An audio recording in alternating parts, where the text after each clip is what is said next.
നായകനോളം വീര്യമുള്ള, ഒരുപക്ഷെ നായകനൊപ്പം വീറും വാശിയുമുള്ള വില്ലന്റെ മാനറിസങ്ങളെ വിസ്മയത്തോടെ വരവേറ്റിട്ടുണ്ട് പ്രേക്ഷക വൃന്ദം. ഭാവാഭിനയത്തിലും ശബ്ദ നിയന്ത്രണത്തിലും ശരീരഭാഷയിലുമെല്ലാം പ്രകടന ചാരുത കൊണ്ട് വില്ലൻ വേഷങ്ങളിലും ക്യാരക്ടർ വേഷങ്ങളിലും കയ്യടികളേറെ നേടിയിട്ടുണ്ട് നടക്കപ്പറമ്പിൽ ഫ്രാൻസിസ് വർഗീസ് എന്ന ഈ കലാകാരൻ. കടയാടി രാഘവനും മമ്പറം ബാവയും മണപ്പള്ളി പവിത്രനും ലാഹേൽ വക്കച്ചനും പത്രത്തിലെ വിശ്വനാഥനും അടക്കം വിവിധ ക്യാരക്ടറുകളേറെ നടന വൈഭവം കൊണ്ട് അവിസ്മരണീയമാക്കിയ അദ്ദേഹം നാടകവേദികളിൽ നിന്നും ലഭിച്ച അഭിനയാനുഭവങ്ങളെ സിനിമയിലും പ്രയോഗിച്ചു. മിമിക്രി പ്രോഗ്രാമുകളിലൂടെ സ്വായത്തമാക്കിയ ശബ്ദ പരിചയം മികച്ച വോയിസ് മോഡുലേഷനിലൂടെ സ്വന്തം കഥാപാത്രങ്ങളെ കൂടുതൽ ജനപ്രിയമാക്കുവാൻ അദ്ദേഹത്തെ സഹായിച്ചു. ജീവിതത്തിന്റെ ഫിലിമുകളിൽ നിന്നും അപ്രതീക്ഷിതമായി അപ്രത്യക്ഷനായെങ്കിലും ചലച്ചിത്ര ആസ്വാദകരുടെ മനസ്സിലെന്നും വിളങ്ങുന്ന ആ മുഖം. ഓർമ്മയിലെന്നും NF വർഗീസ്. നീ ഗണ്ണ് കണ്ടിട്ടുണ്ടോടാ? ഗണ്ണ് അതേടാ, നീ ഒക്കടയിൽ ഇങ്ങനെ ചേടി നടക്കുന്ന 1.5 ചാണിന്റെ പിസ്റ്റലല്ല, ഗണ്ണ്. എത്ര കാലം ഇതിനെ മനസ്സിൽ വെച്ചുകൊണ്ട് നടക്കാം അനി. ഞാൻ ഒരുപാട് ആശിച്ചു പോയി. എന്റെ മോൻ എന്നെ വീട്ടിൽ നിന്ന് അടിച്ചിറക്കിയപ്പോ ഒന്ന് തടയാൻ ശ്രമിക്കുകയും ചെയ്തത് സാറാ. നിനക്ക് അവളെ ഇഷ്ടമാണ് ഇങ്ങനെ വിളിച്ചോണ്ട് വരാ. അതിനിവിടെ ആരും എതിര് പറഞ്ഞിട്ടില്ല. എടാ മരത്തലയന്മാരെ, തലച്ചോറില്ല ഒരുവനും. അല്ലേലും പുറമേ മുരടത്തരം കാണിക്കുന്ന ഒരു ഉള്ളുകൊണ്ട് നല്ലവരായിരിക്കും. കള്ളും കഞ്ചാവും ആയിട്ട് നടക്കുന്നവനെ ഇങ്ങനെ സ്നേഹിച്ചാലുണ്ടല്ലോ, പാത പോലെ എപ്പോഴും വന്ന് കയറും. അവളുടെ മോന്റെ മാനം കാക്കാൻ ഒരാള് തയ്യാറാവുമ്പോ മറുത്തെന്താ പറയാണ്ടാവുക? നീ പകപോക്കുകയാണല്ലേടാ. പിന്നെ ചാകും ചാകും പറഞ്ഞ എത്ര ദിവസം നോക്കിയിരിക്കണേ, മനുഷ്യന് വേറെ പണിയില്ലേ? ഇതാരാന്ന് നിനക്ക് അറിയില്ല അല്ലേ? ഇല്ല. എടാ, ഇതാടാ നിന്റെ ഫ്രണ്ട് ഉണ്ണി. ഇതെന്തോ പുരട്ടി വെച്ചിരിക്കുന്നേ? കഴുത. അടിച്ചതാരാടാ നിന്നെ? ആണ്ടവനോ തെറ്റിയോ? എല്ലാം നഷ്ടപ്പെട്ട് ഒരു കീറപ്പായും കൈക്കുഞ്ഞുമായി ഈ പട്ടണത്തിൽ വന്നിറങ്ങിയപ്പോ എനിക്ക് കയറിക്കിടക്കാൻ ഒരിടം തന്നത് എന്റെ പപ്പുവ. ചെക്കന് പെണ്ണിനെ കണ്ട് വട്ടിളകി പോയതോട് നടത്താൻ തയ്യാറാകുന്നതേ ഉള്ളൂ. നിന്റെ കുട്ടിക്കാലം കണ്ട് പാച്ചുള്ളക്ക് ഈ മുഖം സഹിക്കാനാവുന്നില്ലടാ. ഓർമ്മയിലെന്നും NF വർഗീസ് എന്ന ഈ ലക്കത്തിൽ ആദ്യമെത്തുന്നത്. ഞാൻ ആദ്യം NF പറ്റി പറഞ്ഞു വില്ലനായി, സഹനടനായി, ഹാസ്യം കൈകാര്യം ചെയ്ത് അങ്ങനെ തന്നെ മലയാള സിനിമയിൽ ഒരുപാട് നാളുകളായി, ഒരുപക്ഷെ മദ്രാസ് സിനിമാ കാലം മുതൽ സിനിമയിൽ ഒരുപാട് കഥാപാത്രങ്ങളെ നിരവധി ചിത്രങ്ങളിൽ അനശ്വരമാക്കിയ ഒരു ഗംഭീര നടൻ. അദ്ദേഹം ക്യാരക്ടർ റോളുകളിലൂടെ, വില്ലൻ റോളുകളിലൂടെ, നർമ്മരസപ്രധാനമായ റോളുകളിലൂടെ എല്ലാം നമ്മളെ പലതരത്തിൽ അത്ഭുതപ്പെടുത്തിയിട്ടുള്ളൊരു നടൻ. നിരവധി ചിത്രങ്ങളിൽ NF വർക്ക് ചെയ്തിട്ടുള്ള ഒരു നടൻ. സ്നേഹപൂർവ്വം ബഹുമാനപൂർവ്വം സ്വാഗതം ചെയ്യുന്നു ഈ വേദിയിലേക്ക് പ്രിയപ്പെട്ട ജനാർദ്ദനൻ ചേട്ടൻ.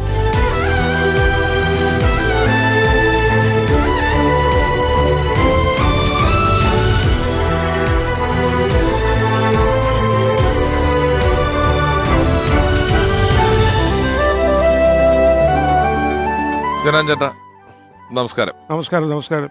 ഒരുപാട് സിനിമകളിൽ NF ഒന്നിച്ച് വർക്ക് ചെയ്തിട്ടുണ്ട്.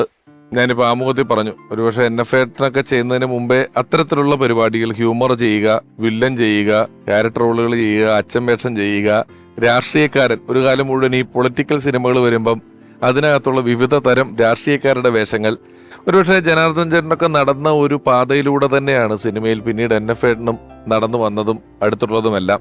പക്ഷേ ഒരു മദ്രാസ് സിനിമാ കാലഘട്ടത്തിലല്ല അദ്ദേഹം സിനിമയിൽ എത്തിയിട്ടുള്ളത്. നിങ്ങൾ തമ്മിൽ ആദ്യം കണ്ടതും പരിചയപ്പെട്ടതും ഒക്കെ എപ്പോഴായിരുന്നു? ഞങ്ങൾ കാണാതെ ഇരുന്നതിന്റെ കാര്യം പറയാം.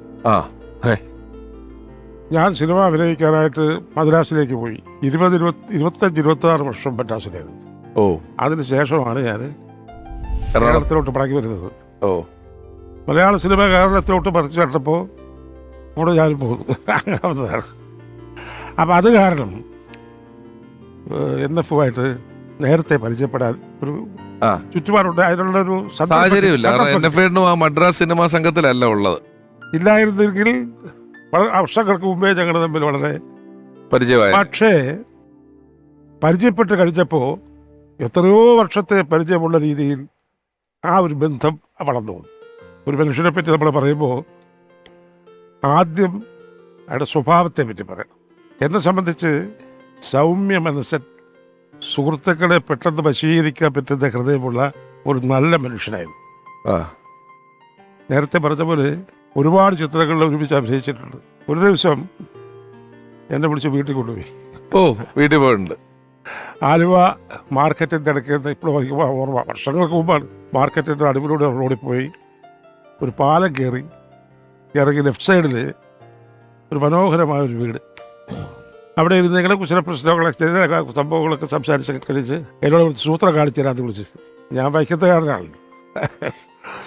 അതുകൊണ്ടായിരിക്കാം താഴത്തോട്ട് ഇറങ്ങിയപ്പോൾ ഒരു പുഴയുടെ ആലുവ പുഴയുടെ ഒരു കൈവഴി അതിലെ പോകുന്നുണ്ട്. അവിടെ എല്ലാം സെറ്റപ്പ് ചെയ്ത് വെച്ചിരിക്കും. ചൂണ്ട, വലിയ ചൂണ്ടയും മറ്റ് കാര്യാതിലും ഒക്കെ. അപ്പം ഞാൻ എൻ്റെ ചെറുപ്പകാലത്തിൽ ഈ പരിപാടി ഉണ്ടായിരുന്നു നമുക്ക് ചൂണ്ട. അപ്പം ഞങ്ങൾ ആ ചൂണ്ടയൊക്കെ ആയിട്ട് അവിടെ ഒരുപാട് നേരം ഇരുന്ന് സംസാരിച്ച് അങ്ങനെ ആ പഴയ ഒരു ആ സംഭവങ്ങളൊക്കെ ഇങ്ങനെ മനസ്സിൽ എന്നെ പറ്റി ഓർക്കുമ്പോൾ അതാ നമ്മുടെ മനസ്സിൽ. നിങ്ങൾ ഇപ്പൊ അത്തരം സന്ദർഭങ്ങളിലൊക്കെ സിനിമയെക്കാളും ഈ നാടും നാട്ടിൻപുറവും അങ്ങനത്തെ ഒരു കാര്യങ്ങളൊക്കെ ആയിരിക്കുമല്ലേ വർത്താനം പറയുന്നതും? അതെ. സിനിമ അതിനകത്ത് വരുന്നേ ഇല്ല. ഞങ്ങളൊക്കെ സംസാരിക്കുന്ന സമയത്ത് അന്ന് സിനിമയല്ല, അതിനേക്കാളും എത്രയോ വിഭിന്നമായ സംഭവങ്ങളെ പറ്റിയാണ് സംസാരിച്ചുകൊണ്ടിരുന്നത്. അദ്ദേഹത്തിന്റെ ഭാര്യയ്ക്കൊക്കെ അന്ന് കണ്ടതാ, വർഷങ്ങൾക്ക് മുമ്പ് കണ്ടതാണ്. ഇവിടെ നിങ്ങൾ വാഴുന്നവര് പോലുള്ള ചിത്രങ്ങളിലൊക്കെ ഒന്നിച്ച് അഭിനയിച്ചിട്ടുണ്ടല്ലോ. അപ്പോൾ ഒരു സമയത്ത് NF ഏട്ടൻ വന്നു. NF ഏട്ടന് മിമിക്രി, നാടകം ഇതിന്റെയൊക്കെ ഒരു പിൻബലത്തിലാണ് സിനിമയിലേക്ക് വരുന്നത്. പിന്നീട് വലിയ ഡയലോഗുകളും കാര്യങ്ങളും ഒക്കെ പറയുന്നു, നെടുനീളൻ ഡയലോഗുകളൊക്കെ പറയുന്ന സൈസ് കഥാപാത്രങ്ങളെ ചെയ്യുന്നു. ആ സമയത്തൊക്കെ ഇപ്പോൾ നമ്മൾ വീട്ടിലൊക്കെ വരുമ്പം സിനിമേതര കാര്യങ്ങൾ സംസാരിക്കുമെങ്കിലും ഈ സിനിമയുമായി ബന്ധപ്പെട്ട് നിങ്ങൾ തമ്മിലുള്ള ഡിസ്കഷൻസ് ഒക്കെ എന്തായിരിക്കും? ഒരുപാട് പടങ്ങളിലൊക്കെ അഭിനയിച്ചിട്ടുണ്ട്, പരസ്പരം അങ്ങോട്ടും ഇങ്ങോട്ടും കാണും. ഞാൻ ഈദ് ഹോട്ടലിൽ താമസിക്കുമ്പോൾ രാവിലെ വാതിൽ തുറന്ന് പുറത്തേക്ക് ഇറങ്ങുമ്പോൾ പുള്ളിക്കാരൻ അവിടെ നടക്കും, അങ്ങോട്ടും ഇങ്ങോട്ടും ഭയങ്കരമായിട്ട് സ്പീഡിൽ നടക്കും. എന്നിട്ട് ഇങ്ങനെ എന്നോട് പറയും, ചേട്ടാ രാവിലെ ഒന്ന് ഉഷാറാവട്ടെ. അപ്പം ശാരീരികമായിട്ടും ഈ കാര്യത്തിലൊക്കെ ആരോഗ്യപരമായ കാര്യങ്ങളിലൊക്കെ വളരെ ഉണ്ടായിരുന്ന ഒരാളാ. തമാശ വെച്ചാല് ഞങ്ങൾ തമ്മിൽ വലിയ പ്രായ വ്യത്യാസം ഇല്ല, അതറിയാമോ? അതറിയില്ല. എന്റെ വിചാരം ജനാർദ്ദൻ ചേട്ടൻ നല്ല മൂത്ത ഞാനാ. NF-ന്റെ ഞാനുമായിട്ട് 3 വയസ്സ് വ്യത്യാസം വരുള്ളൂ. അത്രയേ ഉള്ളൂ. അങ്ങനെയുള്ള ആ വ്യത്യാസമേ ഉള്ളൂ. പുള്ളി എന്റെ മൂത്ത മകനായിട്ട് അഭിനയിച്ചിട്ടുണ്ട്. വാഴുന്നേറിൽ 4 വയസ്സ് വ്യത്യാസത്തിൽ ജനാർദ്ദൻ ചേട്ടൻ്റെ ഒക്കെ പക്ഷെ നേരത്തെ അച്ഛനാട്ടോ. എന്നോ നല്ല ചെറുപ്പത്തിൽ തന്നെ നല്ല വലിയ പിള്ളേരുടെ അച്ഛനാ ജനാർദ്ദൻ ചേട്ടൻ. ഇപ്പൊ എനിക്ക് തോന്നുന്നു വാഴുന്നോർ എന്ന് പറയുന്ന പടം നിങ്ങൾ തമ്മിലുണ്ട്, പള്ളുവാതിക്കൽ തൊമ്മിച്ചൻ എന്ന് പറയുന്ന പടമുണ്ട്, പഞ്ചാബി ഹൗസ് ഉണ്ട്, ഉസ്താദ് ഉണ്ട്, ഉണ്ട്, പത്രം, ചന്ദ മാമ, വൺമാൻ ഷോ, കുറെ ഒരുപാട് സിനിമകൾ, നരിമാൻ, ദുബായ് എന്നൊക്കെ പറയുന്ന ഒരുപാട് സിനിമകളിൽ ഒന്നിച്ച് അഭിനയിച്ചിട്ടുണ്ട്. അപ്പം അതുമായി ബന്ധപ്പെട്ട യാത്രകൾ, ഓർമ്മകൾ എന്ന് പറയുന്നത് എപ്പോഴും വളരെ വിലപ്പെട്ടത്. ഈ പറഞ്ഞ പോലെ നിങ്ങൾ ചോദിച്ചിട്ടുണ്ട് ഈ 4 വയസ്സ് വ്യത്യാസത്തിൽ മകനായിട്ട് 3 വയസ്സ് വ്യത്യാസം. അത് ഈ വേണുചേട്ടനൊക്കെ അങ്ങനെയാന്ന് തോന്നുന്നുണ്ട്. വേണുചേട്ടനൊക്കെ എന്നോ അച്ഛനാ. നമ്മള് സിനിമ ഓർമ്മ ഈ വയസ്സ് ക്യാരക്ടർ അഭിനയിക്കുന്ന കഴിഞ്ഞാൽ സിനിമയ്ക്കകത്ത് വന്ന കാലത്താണ് ഞാൻ ഈ ഭൂഗോളം തിരിയുന്നു എന്ന് പറഞ്ഞ പടമൊക്കെ അഭിനയിച്ചു. അന്ന് സുകുമാര ചേച്ചിയുടെ ഭർത്താവായിട്ട് അഭിനയിച്ചു. അപ്പൊ അത് നേരത്തെ തുടങ്ങി പരിപാടി. ഈ NF ഏട്ടനും ചില കഥാപാത്രങ്ങൾ എനിക്ക് തോന്നുന്നു അദ്ദേഹം കുറേ സിനിമകൾ തുടക്കം തൊട്ട് അദ്ദേഹത്തിന്റെ ഒരു സൗഹൃദ വലയത്തിലുള്ള സിദ്ദിഖ് ലാൽ കൂട്ടുകെട്ടിൽ അവരെഴുതിയ പപ്പൻ, പ്രിയപ്പെട്ട പപ്പൻ എന്ന് പറയുന്ന പടത്തിലും റാംജി റാവു പോലുള്ള പടങ്ങളിലൊക്കെ ചെറിയ വേഷങ്ങൾ ചെയ്തിട്ടുണ്ട്. ഒരുപാട് പൂവിന് പുതിയ പൂന്തന്നൽ പോലുള്ള സിനിമയിലൊക്കെ ഒരുപാട് ചെറിയ വേഷങ്ങൾ ചെയ്ത് അദ്ദേഹത്തിനൊരു ബ്രേക്ക് ആകുന്നത് 93 ജൂഡ് അട്ടിപ്പേറ്റി സാർ, 90കളുടെ തുടക്കത്തിൽ ജൂഡ് അട്ടിപ്പേറ്റി സാർ ചെയ്യുന്ന മിഖായലിന്റെ സന്തതികൾ എന്ന് പറയുന്ന സീരിയലിലെ മദ്യപാനിയായിട്ടുള്ളൊരു കഥാപാത്രം, അത് ദൂരദർശനിലായിരുന്നു. ആ കഥാപാത്രം ആ ഒരു സീരിയലിന്റെ 2ാം ഭാഗം പിന്നെ തിയേറ്ററിൽ സിനിമയായിട്ട് വന്നു, പുത്രൻ എന്ന പേരിൽ. അതിലൊരു നല്ല വേഷം. 93 ആകാശദൂത് എന്ന് പറയുന്ന പടത്തിലെ കേശവൻ എന്ന് പറയുന്ന കഥാപാത്രമാണ് അദ്ദേഹത്തിന് ഏറ്റവും വലിയ ബ്രേക്ക് ആയതും. പിന്നീട് അങ്ങോട്ട് തിരിഞ്ഞു നോക്കേണ്ടാത്ത വിധത്തിൽ അത്രയധികം സിനിമകളിൽ ചെയ്തിട്ടുള്ളത്. നമുക്കിപ്പം ഒരുപാട് സിനിമകളിൽ NF ഏട്ടന് മികച്ച വേഷങ്ങൾ കൊടുത്തിട്ടുള്ള, ഒരുപക്ഷെ NF ഏട്ടൻ്റെ ഒക്കെ ഒരു നടന്ന വഴികൾ, നാടകം, മിമിക്രി. ഈ നാടകവും മിമിക്രിയും 2 എക്സ്ട്രീമുകളാണ്, എളുപ്പത്തിൽ ചേരാത്ത 2 സ്ഥലങ്ങളാണ്. ഇതിൽ 2ലും വർക്ക് ചെയ്തിട്ടുള്ള, ഇതിൽ 2ൽ നിന്നും സിനിമയിലേക്ക് എത്തിയിട്ടുള്ള NF ഏട്ടനുമായിട്ട് വലിയ ആത്മബന്ധം കാത്തു സൂക്ഷിക്കുന്ന ഒരാളെ കൂടെ ഞാൻ ഈ അവസരത്തിൽ വിളിക്കുകയാണ്. അദ്ദേഹത്തിൻ്റെ ഒരുപാട് സിനിമകളിൽ നല്ല വേഷങ്ങൾ ജനാർദ്ദൻ ചേട്ടനും ചെയ്തിട്ടുണ്ട്. സ്നേഹപൂർവ്വം സ്വാഗതം ചെയ്യുന്നു തിരക്കഥാകൃത്ത് ശ്രീ ബെന്നി പി നായരമ്പൽ.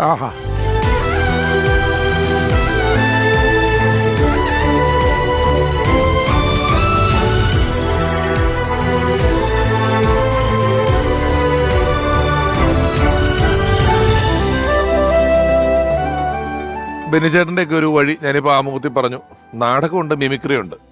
ശരിക്ക് ഞാൻ കണ്ടിട്ടുള്ള പല കാലഘട്ടങ്ങളിലും ഈ നാടകത്തിലുള്ളവർക്ക് മിമിക്രിയോടൊരു ചെറിയ പ്രതിഷേധമുണ്ട്. മിമിക്രിയിൽ നാടകത്തെ പലപ്പോഴും കോമഡി വൽക്കരിച്ച് കാണിക്കുന്ന കാരണം അങ്ങോട്ടും ഇങ്ങോട്ടും ഒരു ചെറിയ ഒരു ശീതയുദ്ധം പലപ്പോഴും ഉള്ളതായിട്ട് എനിക്ക് തോന്നിയിട്ടുണ്ട്. പക്ഷെ വളരെ കുറച്ച് ആളുകളാണ് ഈ രണ്ട് പ്രദേശങ്ങളിലും ഭംഗിയായി അവനവനെ പ്ലേസ് ചെയ്തിട്ടുള്ളത്. അതിൽ ഒരാളാണ് NF ഏട്ടൻ, ബെന്നിച്ചൻ അങ്ങനെ ഒരാൾ തന്നെയാണ്.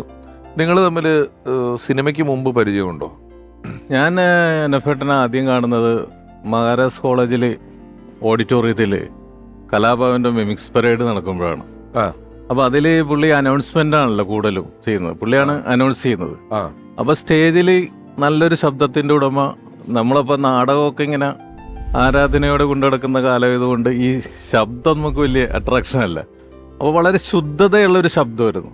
അന്ന് ഓവറായിട്ടൊരു ബാസില്ല, നല്ല പ്യൂരിഫൈഡ് വോയിസ് ആയിരുന്നു NF ഏട്ടൻ്റെ. അപ്പോൾ NF ഏട്ടനാണ് അനൗൺസ് ചെയ്യുന്നത്. ആ അനൗൺസ്മെന്റിൽ തന്നെ ഒരു കലയുണ്ട്. കാരണം ഇപ്പം ബെന്നിച്ചേട്ടൻ പറഞ്ഞൊരു കാര്യം, കാരണം ജനചേട്ടൻ ആ സമയത്ത് ഈ ശബ്ദത്തിന്റെ ഘന തൂക്കമായിരുന്നു. അതെ, പ്രൊഫഷൻ നാടകവേദിയിലൊക്കെ എന്ന് പറഞ്ഞാൽ ഭയങ്കര കട്ടിയുള്ള ശബ്ദം എന്ന് പറയുന്ന ഭയങ്കര എല്ലാവർക്കും അട്രാക്ഷൻ ഉണ്ടാക്കുന്ന ഒരു കാര്യമായിരുന്നു. പക്ഷെ അതിൽ നിന്ന് വ്യത്യസ്തമായിട്ട് ശബ്ദത്തിനൊരു സൗന്ദര്യം കൂടി ഉണ്ടായിരുന്നു. ശബ്ദ ഗാംഭീര്യം മാത്രമല്ല, ശബ്ദത്തിനൊരു പ്യൂരിറ്റിയും സൗന്ദര്യമുള്ള ശബ്ദമായിരുന്നു NF ഏട്ടൻ്റെ. നമ്മളന്നൊക്കെ ഈ റേഡിയോ സ്റ്റേഷനിലൊക്കെ കേൾക്കുന്ന ചില ശബ്ദത്തിന്റെ ഒരു ശുദ്ധത ഉണ്ടായിരുന്നു അദ്ദേഹത്തിന്. അപ്പോൾ ആ അനൗൺസ്മെന്റിൽ തന്നെ ഒരു ക്ലാസ് ഉണ്ടായിരുന്നു. മിമിക്സ് പരേഡിന്റെ അനൗൺസ്മെന്റ് ഇപ്പോൾ കാസറ്റുകൾ, പഴയ കാസറ്റുകളൊക്കെ ശ്രദ്ധിച്ചറിയാം, നല്ല ശുദ്ധതയോടെ, നല്ല ശുദ്ധതയോടെയും വേഗതയിൽ ടൈമിംഗ് ഒക്കെ കറക്റ്റ് ആയിരിക്കും, ലാഗില്ലാണ്ടൊക്കെ ചെയ്യും. അവിടെയും അദ്ദേഹം ഈ താരങ്ങളെയോ ഒന്നല്ല അനുകരിച്ചിരുന്നത്, മോണാക്ടിന്റെ സൈഡായിരുന്നു പുള്ളി. പല അഭിനയത്തിന്റെ പരിപാടികളാണ് കാണിച്ചിരുന്നത്. പഴയ നാടകത്തിലെ ചില കഥാപാത്രങ്ങളൊക്കെ എടുത്തിട്ട് വളരെ രസകരമായിട്ടുള്ള പ്രസന്റേഷൻ ആയിരുന്നു അതിൻ്റെ അകത്ത്.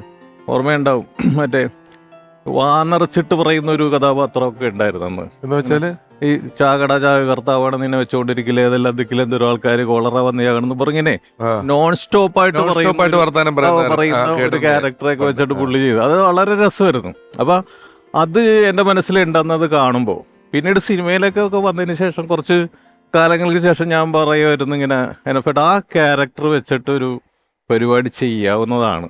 അങ്ങനത്തെ വാന്നറിച്ചിട്ട് പറയുന്ന ഒരു കഥാപാത്രം എന്നൊക്കെ പറയുമ്പോൾ പറയും, എഴുതി വെക്ക്, ഞാൻ ചെയ്തോളാം, അത് 6 പേജ് എഴുതിയാലും ഞാൻ കാണാപ്പടം പിടിച്ച് ചെയ്യാം. അത് അദ്ദേഹം എന്നിട്ട് പറഞ്ഞു കാണിക്കും. ആ മിമിക്രിയുടെ ഞാൻ അതൊന്ന് കംപ്ലീറ്റ് ഒന്ന് പറഞ്ഞെന്നൊക്കെ പറയുമ്പോൾ അവിടെ ഇരുന്നിട്ട് പറഞ്ഞു കാണിച്ചിട്ടുണ്ട്. അപ്പോൾ വളരെ രസകരമാണത്. പക്ഷേ അത് ചെയ്യാൻ പറ്റിയില്ല. പല സിനിമയിലും ഞാൻ ആലോചിച്ചിട്ടുണ്ട് ഇദ്ദേഹത്തെ കൊണ്ട് ചെയ്യിക്കണമെന്ന്, പക്ഷെ അത് നടന്നില്ല. ഈ 6 പേജ് എഴുതിയാലും ഞാൻ പറയാന്നൊക്കെ പറയുന്നത് ഒരു നാടക കോൺഫിഡൻസാ. അതിൽ ബൈഹാർട്ട് പഠിക്കണമല്ലോ. അത് നാടകം ബൈഹാർട്ട് പഠിച്ചിട്ടുള്ള പരിപാടിയാണല്ലോ, അതിന്റെ ഒരു നാടക കോൺഫിഡൻസ് അതിനകത്തുണ്ട്. ഇപ്പോ പ്രജ എന്ന് പറയുന്ന ചിത്രത്തിൽ ഈ ലാഹേൽ വക്കച്ചൻ എന്ന് പറയുന്ന കഥാപാത്രം അദ്ദേഹം ചെയ്തേക്കുന്നത്, ഇവിടെ നോക്ക്, ഇനി അങ്ങോട്ട് സംസാരിക്കാൻ പോകുന്നത് 5 പേർക്ക് ജോണി വാക്കറിന്റെ വാറല്ല, സീസൺഡ് പൊളിറ്റീഷ്യനായ ലാഹേൽ വക്കച്ചനാണെന്നൊക്കെ പറഞ്ഞിട്ട് പിന്നെ ഒരു നീ ഗണ്ണ് കണ്ടിട്ടുണ്ടോ എന്ന് ചോദിക്കുന്നിടം വരെ ഇവിടെ എന്നൊക്കെ പറഞ്ഞൊരു ഒരു ഡയലോഗും പറച്ചിലും. ഈ 2.25 മണിക്കൂർ 2.5 മണിക്കൂറുള്ള നാടകം മൊത്തം ബൈഹാർട്ട് ചെയ്തിട്ടല്ല അവതരിപ്പിക്കുന്നത്. അപ്പൊ അതൊരു 10-15 ദിവസത്തെ റിഹേഴ്സൽ കൊണ്ട് തന്നെ എല്ലാവരും ബൈഹാർട്ടാവും. അപ്പൊ ആ ഒരു കോൺഫിഡൻസ് സ്റ്റേജിൽ നിന്ന് വരുന്ന ആർട്ടിസ്റ്റുകൾക്ക് ഉണ്ടാവും. 1 പേജ് 2 പേജ് അല്ല, എത്ര പേജ് തന്നാലും നമുക്ക് പഠിച്ചെടുക്കാൻ പറ്റുന്നുള്ള കോൺഫിഡൻസ് ഉണ്ടാവും. അപ്പൊ അതുപോലെയാണ് അദ്ദേഹം പറഞ്ഞു തന്നത്. പിന്നെ ശ്രദ്ധിച്ച കാര്യം, ഈ നാടകത്തിന് ആരോപിച്ച് കിട്ടിയ ഒരു സംഭവം എന്ന് പറഞ്ഞത് ഇത്തിരി കൂടുതലാണ് എന്ന് പറയും സിനിമയിൽ വരുമ്പോൾ. നാടകത്തിന് അത് ആവശ്യമാണ്, സിനിമയിൽ വരുമ്പോൾ അത്ര വേണ്ട എന്ന് പറയുന്ന ഒരു കാര്യമുണ്ട്. എന്നാൽ NF ഏട്ടൻ കൂടുതലായിട്ട് നമ്മൾ കണ്ടിട്ടേ ഇല്ല. ഇപ്പം നമ്മൾ നരസിംഹത്തിന്റെ തുടക്കത്തിൽ നീ പകപോക്ക് കാണല്ലേടാ ചോദിച്ചാലും ശരി, അല്ലെങ്കിൽ മമ്പറം ബാവ എന്ന് പറയുന്ന വല്യേട്ടനിലെ ക്യാരക്ടർ എടുത്ത് നോക്കിയാലും ശരി, സല്ലാപം എന്ന് പറയുന്ന സിനിമയിൽ ഗൾഫ് റിട്ടേൺ ആയിട്ടുള്ള ആളാണെങ്കിൽ ശരി, പത്രത്തിലെ വിശ്വനാഥൻ, ഇത് കൊച്ചിയാണ്, വിശ്വനാഥന്റെ കൊച്ചി എന്നൊക്കെ പറയുന്നിടത്തൊക്കെ ഒരു ആവശ്യത്തിനധികമെന്ന് നമുക്ക് തോന്നുന്ന, അല്ലെങ്കിൽ കുറച്ചുകൂടെ ഉണ്ടെങ്കിലും ജനങ്ങൾ തെറ്റു പറയാത്ത അവസ്ഥയിലെത്തുന്ന രീതിയിൽ പോലും ശബ്ദം ഉയർത്തി സംസാരിക്കാതെയാണ് ഇതെല്ലാം ചെയ്തിട്ടുള്ളത്. ആ ഒരു തിരിച്ചറിവ് നാടകത്തിൽ നിന്ന് വരുന്നവർക്ക് എല്ലാവർക്കും ഉണ്ടാകണമെന്നില്ല. പക്ഷെ ആ തിരിച്ചറിവ് ഉള്ളവരാണ് നിലയിൽ നിന്ന് പോകുന്നത് സിനിമയിൽ. കാരണം നാടകാഭിനയത്തിൽ നിന്ന് വ്യത്യസ്തമാണല്ലോ സിനിമയിലേക്ക് വരും. അത്ര ലൗഡ് ആകേണ്ട കാര്യമില്ല. നാടകത്തിൽ എന്ന് പറഞ്ഞാൽ സ്റ്റേജിൽ മൈക്ക് ക്യാച്ച് ചെയ്യാൻ വേണ്ടിയിട്ട് കുറച്ച് ഇത്രയും കൂടി ലൗഡായിട്ടൊക്കെ പറയേണ്ടി വരും. ബാക്ക് സ്റ്റേജിലേക്ക് പോകുന്തോറും ലൗഡായിട്ട് പ്രസന്റ് ചെയ്യേണ്ടി വരും. മൈക്കിനോട് അടുക്കുമ്പോൾ അത് കുറച്ച് കൊണ്ടുവരും. അങ്ങനെ ഒരു നിയന്ത്രണമുണ്ട്. ആ നിയന്ത്രണം നാടകത്തിന് നാടകീയതയാവാം, അതിന്റെ സംഭാഷണത്തിലുണ്ട്. ആ സംഭാഷണങ്ങളൊക്കെ അങ്ങനെ സ്വാഭാവികമായിട്ട് പറയാൻ പറ്റുന്ന രീതിയിലായിരിക്കില്ല എഴുതി വെച്ചിരിക്കുന്നത്. ഇത്തിരി സാഹിത്യമൊക്കെ കലർന്ന സംഭാഷണമായിരിക്കുള്ളൂ മിക്കവാറും. ജനാർദ്ദന്റെ നാടക പരിപാടികൾ എന്തെങ്കിലും ഉണ്ടായിട്ടുണ്ടോ ഏതെങ്കിലും കാലത്ത്? ഞാൻ 1-2 നാടകത്തിൽ ചെയ്തിട്ടുണ്ട്. അത്രേ ഉള്ളൂ. നേരെ സിനിമയിലേക്ക് തന്നെയുള്ള പരിപാടികളായിരുന്നു. പിന്നെ ഈ എനഫേട്ടന്റെ ഒരു പ്രത്യേകതയായിട്ട് എനിക്ക് തോന്നിയിട്ടുള്ളതേ, ഏത് വേഷവും പുള്ളിക്ക് ഇണങ്ങുന്ന രീതിയിൽ പ്രതിഫലിപ്പിക്കാൻ കഴിയുന്ന ആളാണ്. കാരണം ഇപ്പൊ പ്രായമുള്ള വേഷങ്ങളൊക്കെ ചെയ്ത കാര്യം പറഞ്ഞല്ലോ, അച്ഛൻ്റെ ഇപ്പൊ വളരെയധികം പ്രായമുള്ള വേഷമൊക്കെ ചെയ്തിട്ടുണ്ട് പുള്ളി. എന്റെ തന്നെ അച്ചാമ്മക്കൂട്ടർ അച്ഛനിലൊക്കെ നായികയുടെ അച്ഛനാണ്. പിന്നെ അതുപോലെ തന്നെ വാഴുന്നൂരിലെ അച്ഛൻ ഏറ്റവും മൂത്ത മകനാണ്. കുരുവിള എന്ന് പറയുന്ന കഥാപാത്രമാണ്. അത് ഗംഭീരമായിട്ട് അദ്ദേഹം ചെയ്ത്. പിന്നെ ഈ പ്രായത്തിൽ നിന്ന് മാറി വിഗ് വെച്ച് കഴിഞ്ഞാൽ നല്ല ചെറുപ്പം ഫീൽ ചെയ്യുന്ന ആ സമയത്ത്. അപ്പൊ ഈ ചെറിയ കഷിന്റെയൊക്കെ ഉള്ളത് കൊണ്ട് പ്രായമാക്കാനും എളുപ്പമാണ് പുള്ളിനെ. നല്ല വിഗൊക്കെ വെച്ച് കൊടുത്തു കഴിഞ്ഞാൽ അത്യാവശ്യം ചെറുപ്പത്തിലേക്ക് മാറ്റാനും കഴിവുള്ള ഒരു നടനാണ്. അപ്പൊ ഏത് രൂപത്തിലേക്ക് മാറ്റാനുള്ള ഒരു സംഭവം ഉണ്ടായിരുന്നു. രൂപം മാറാൻ പറ്റും അദ്ദേഹത്തിന്. ഈ സമൂഹത്തിന്റെ ഏത് പ്രദേശത്തും കൊണ്ടുവരും. നല്ല സ്യൂട്ടും കോട്ടും ഒക്കെ ഇട്ട് നല്ല ലെവലിൽ നമ്മൾ വളരെ എക്സിക്യൂട്ടീവ് പ്രദേശങ്ങളിലും കൊണ്ടു നിർത്താൻ, നല്ല കയ്യിലേക്ക് കുത്തി ഒരു ബനിയനൊക്കെ ഇട്ട് നല്ല ഗ്രാമപ്രദേശങ്ങളിൽ അവിടെ കൊണ്ടു നിർത്തണമെങ്കിലും ഈ എന്താ പറയുന്ന അതിന്റെ ഒരു ടെറൈനുമായിട്ട് സിങ്കാകുക എന്ന് പറയുന്ന ഒരു നടനെ സംബന്ധിച്ച് അങ്ങനെ ഒരു ക്യാരക്ടർ ചെയ്തിട്ടുണ്ട്. എന്റെ ഗ്രാമപഞ്ചായത്ത് എന്ന് പറയുന്ന സിനിമയിൽ അങ്ങനത്തെ ഒരു ഗ്രാമപ്രദേശത്ത് മന്ത്രമുദ്രത്തില് റേഷൻ കടക്കാരൻ റേഷൻ കട മുതലാളിയായിട്ടാണ്. റേഷൻ കടക്കാരനാണെന്ന് തന്നെ തോന്നുമല്ലോ അദ്ദേഹത്തിന്റെ പ്രസന്റേഷനും മാനറിസവും. നമ്മളെന്താ ദുബായ് എന്ന് പറഞ്ഞ സിനിമ കാണുമ്പോൾ വളരെ എക്സിക്യൂട്ടീവ് ആയിട്ടുള്ള പരിപാടി. ചില നടന്മാരെ കുറിച്ച് പറയും, ജലം പോലെയാണ്. ജലം ഏത് പാത്രത്തിൽ ഒഴിക്കുന്ന ആ പാത്രത്തിന്റെ രൂപം സ്വീകരിക്കുന്ന പോലെ കഥാപാത്രവും അതുപോലെ മാറി വരുന്ന അപൂർവ നടന്മാരിൽ ഒരാൾ തന്നെയാണ് എനഫേട്ടൻ. ജനാർദ്ദൻ, നമ്മളിപ്പം ചില നടന്മാരെ നമുക്ക് അവരിരുന്നൊരു കൈലി കൊടുത്ത് ഇച്ചിരി കപ്പയും മുളക് ചമ്മന്തിയും കൂടെ തിന്നുന്ന സീൻ മനസ്സിലാലോചിക്കാൻ പറ്റുന്നില്ല. കാരണം ഈ കപ്പയും മുളക് ചമ്മന്തിയായിട്ട് ഇവർ ചേരുന്നില്ല എന്നുള്ളതാണ് ഒരു വിഷയം. വിഷ്വലി ചേരണമല്ലോ ഈ സാധനങ്ങളുമായിട്ട്. അവിടെയാണ് ഇതുപോലെ ചില നടന്മാർ എല്ലാ പ്രദേശങ്ങളെയും കൃത്യമായി എത്തിച്ചു പോയിട്ടെന്നുള്ളത് വലിയ അത്ഭുതമാണ്. NF വർഗീസ് എന്ന അതുല്യ നടന്റെ ഓർമ്മകളുമായി ഇപ്പോൾ തിരക്കഥാകൃത്ത് ജയ പള്ളാശ്ശേരി. വർഗീസും ഞാനും തമ്മിലുള്ളൊരു സൗഹൃദം എന്ന് പറഞ്ഞാൽ, ഞാൻ 7th സ്റ്റാൻഡേർഡിൽ പഠിക്കുമ്പോൾ എനിക്ക് ട്യൂഷൻ എടുത്തിരുന്നത് വർഗീസിൻ്റെ ചേച്ചിയാണ്. എലിസബത്ത് ടീച്ചർ എന്നാണ് ഞാൻ വിളിച്ചിരുന്നത്. അപ്പോൾ അന്ന് വർഗീസ് SSLCക്ക് പഠിക്കുകയാണ്. അപ്പോൾ ട്യൂഷൻ തീരുമ്പോഴത്തേക്കൊരു 7 മണിയൊക്കെ ആവും. അപ്പോഴേക്കും വർഗീസ് ചേച്ചീനെ വിളിച്ചുകൊണ്ട് പോകാൻ വേണ്ടിയിട്ട് വീട്ടിൽ വരും. അന്ന് തുടങ്ങിയ ഒരു സൗഹൃദമാണ്. ആ സൗഹൃദം കുറേ വർഷങ്ങളോളം ഒരുമിച്ചുള്ളൊരു യാത്രയായി. അത് കാരണം എന്താ വെച്ചാൽ ഞങ്ങൾക്ക് 2 പേർക്കും സംസാരിക്കാറുണ്ടായിരുന്നത് നാടകത്തെക്കുറിച്ചും സിനിമയെക്കുറിച്ചും അഭിനയത്തെക്കുറിച്ചൊക്കെയാണ്. അപ്പോൾ അതുകൊണ്ട് ഒരേ താല്പര്യങ്ങളുള്ളവരായതുകൊണ്ടാണ് ഒരുമിച്ച് അത്രയും വർഷം, ഏതാണ്ട് പിന്നീട് 12 വർഷങ്ങളോളം ഒരുമിച്ച് നാടകത്തിൽ ഒരുമിച്ച് അഭിനയിച്ചു. ഞാൻ സദാനന്ദൻ്റെ സമയം എന്ന് പറഞ്ഞ സിനിമ എഴുതിക്കൊണ്ടിരിക്കുമ്പോഴാണ് പെട്ടെന്ന് അതിൻ്റെ ഡയറക്ടർക്ക് ഒരു ഫോൺ വരുന്നു. അപ്പോൾ അദ്ദേഹം ഫോൺ എടുത്തിട്ട്, ആണോ, എപ്പോൾ എന്ന് ചോദിച്ചപ്പോൾ എനിക്ക് എന്തോ ഒരു നെഗറ്റീവ് ഫീൽ ചെയ്തു. അപ്പോൾ ഞാൻ ചോദിച്ചു, എന്താ ജോസ് എന്ന് ചോദിച്ചപ്പോഴത്തേക്ക് പറഞ്ഞ്, TV വെക്കട്ടെ ഏട്ടാ എന്ന് പറഞ്ഞിട്ട് TV ഓൺ ചെയ്തു. അപ്പോഴാണ് NF വർഗീസ് അന്തരിച്ചു എന്ന് പറഞ്ഞിട്ടുള്ള സ്ട്രിപ്സ് ഇങ്ങനെ പോയിക്കൊണ്ടിരിക്കുന്നത് ഞാൻ കണ്ടത്. ഇമ്മീഡിയറ്റ് ഞങ്ങളെല്ലാവരും കൂടെ ഇവിടെ കാരൂത്തൊഴി ഹോസ്പിറ്റലിൽ വന്നപ്പോഴേക്കും അവിടെ നിന്ന് കാർമൽ ഹോസ്പിറ്റലിലേക്ക് കൊണ്ടുപോയി എന്നറിഞ്ഞു. അവിടെ ചെന്നപ്പോഴേക്കും ഫ്രീസറിൽ വെച്ചിട്ടുണ്ടായിരുന്നു. ഞങ്ങൾക്ക് കാണാൻ പറ്റില്ല. അവിടെ ദിലീപും മറ്റ് അദ്ദേഹത്തിൻ്റെ സുഹൃത്തുക്കളായ ഒരുപാട് പേര് വന്നിട്ടുണ്ടായിരുന്നു. പക്ഷേ അന്ന് കാണാൻ പറ്റിയില്ല.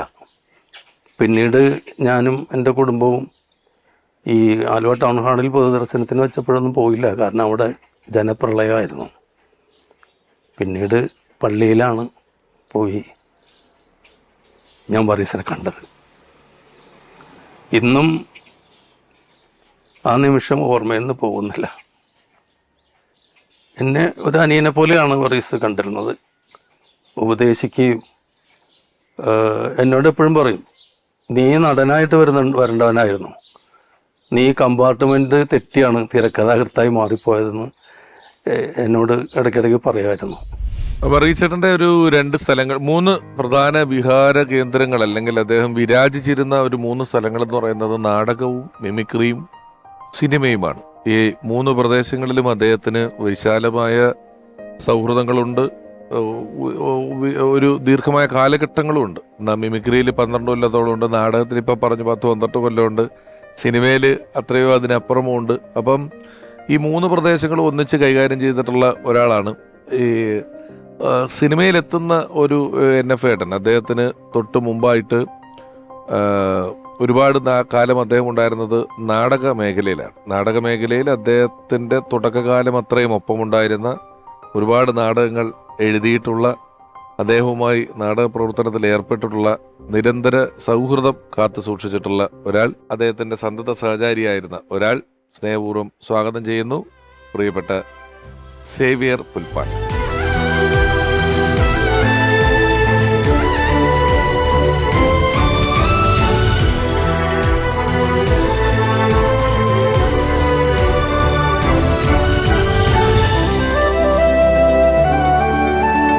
സേവ്യേട്ടാ, നമസ്കാരം. നമസ്കാരം. ഞങ്ങൾ നാടകം, സിനിമ, മിമിക്രി തുടങ്ങിയ വിവിധ മേഖലകളെ കുറിച്ച് പറയായിരുന്നു. അതിൽ NFന്റെ ഒരു നാടകകാലം എത്രയും ഒപ്പമുണ്ടായിരുന്ന ആളാണ്. എത്ര നാടകങ്ങൾ ഒന്നിച്ച് ചെയ്തിട്ടുണ്ടാവും നിങ്ങൾ ശരിക്ക് നേരത്തെ മുതൽ അമച്ചർ നാടകങ്ങൾ കുറേ ചെയ്തിട്ടുണ്ട്. അപ്പം ഞാനും വർഗീസൊക്കെ ആലുവയിൽ അമച്ചർ നാടകരംഗത്ത് ഈ മത്സര നാടകങ്ങൾക്ക് പോയിരുന്ന കാലമുണ്ടായിരുന്നു, 70കളുടെ മധ്യത്തിലൊക്കെ. അപ്പോൾ ആ കാലത്താണ് ഞങ്ങൾ പരിചയപ്പെടുന്നത്.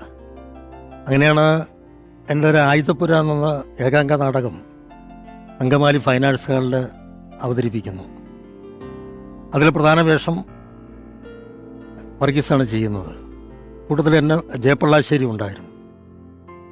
അത് കുറേ സമ്മാനങ്ങൾ കിട്ടി. അതിനുശേഷം സംഭവിച്ചത് താപസ് എന്ന് പറഞ്ഞൊരു 4 പേര് മാത്രമുള്ളൊരു നാടകം. അതിനകത്ത് ജയപ്പള്ളാശ്ശേരി, വർഗീസ്, ഞാൻ, നാരായണൻകുട്ടി എന്ന് പറഞ്ഞ ഒരാൾ, ഞങ്ങൾ 4 പേര് അഭിനയിക്കുന്നു.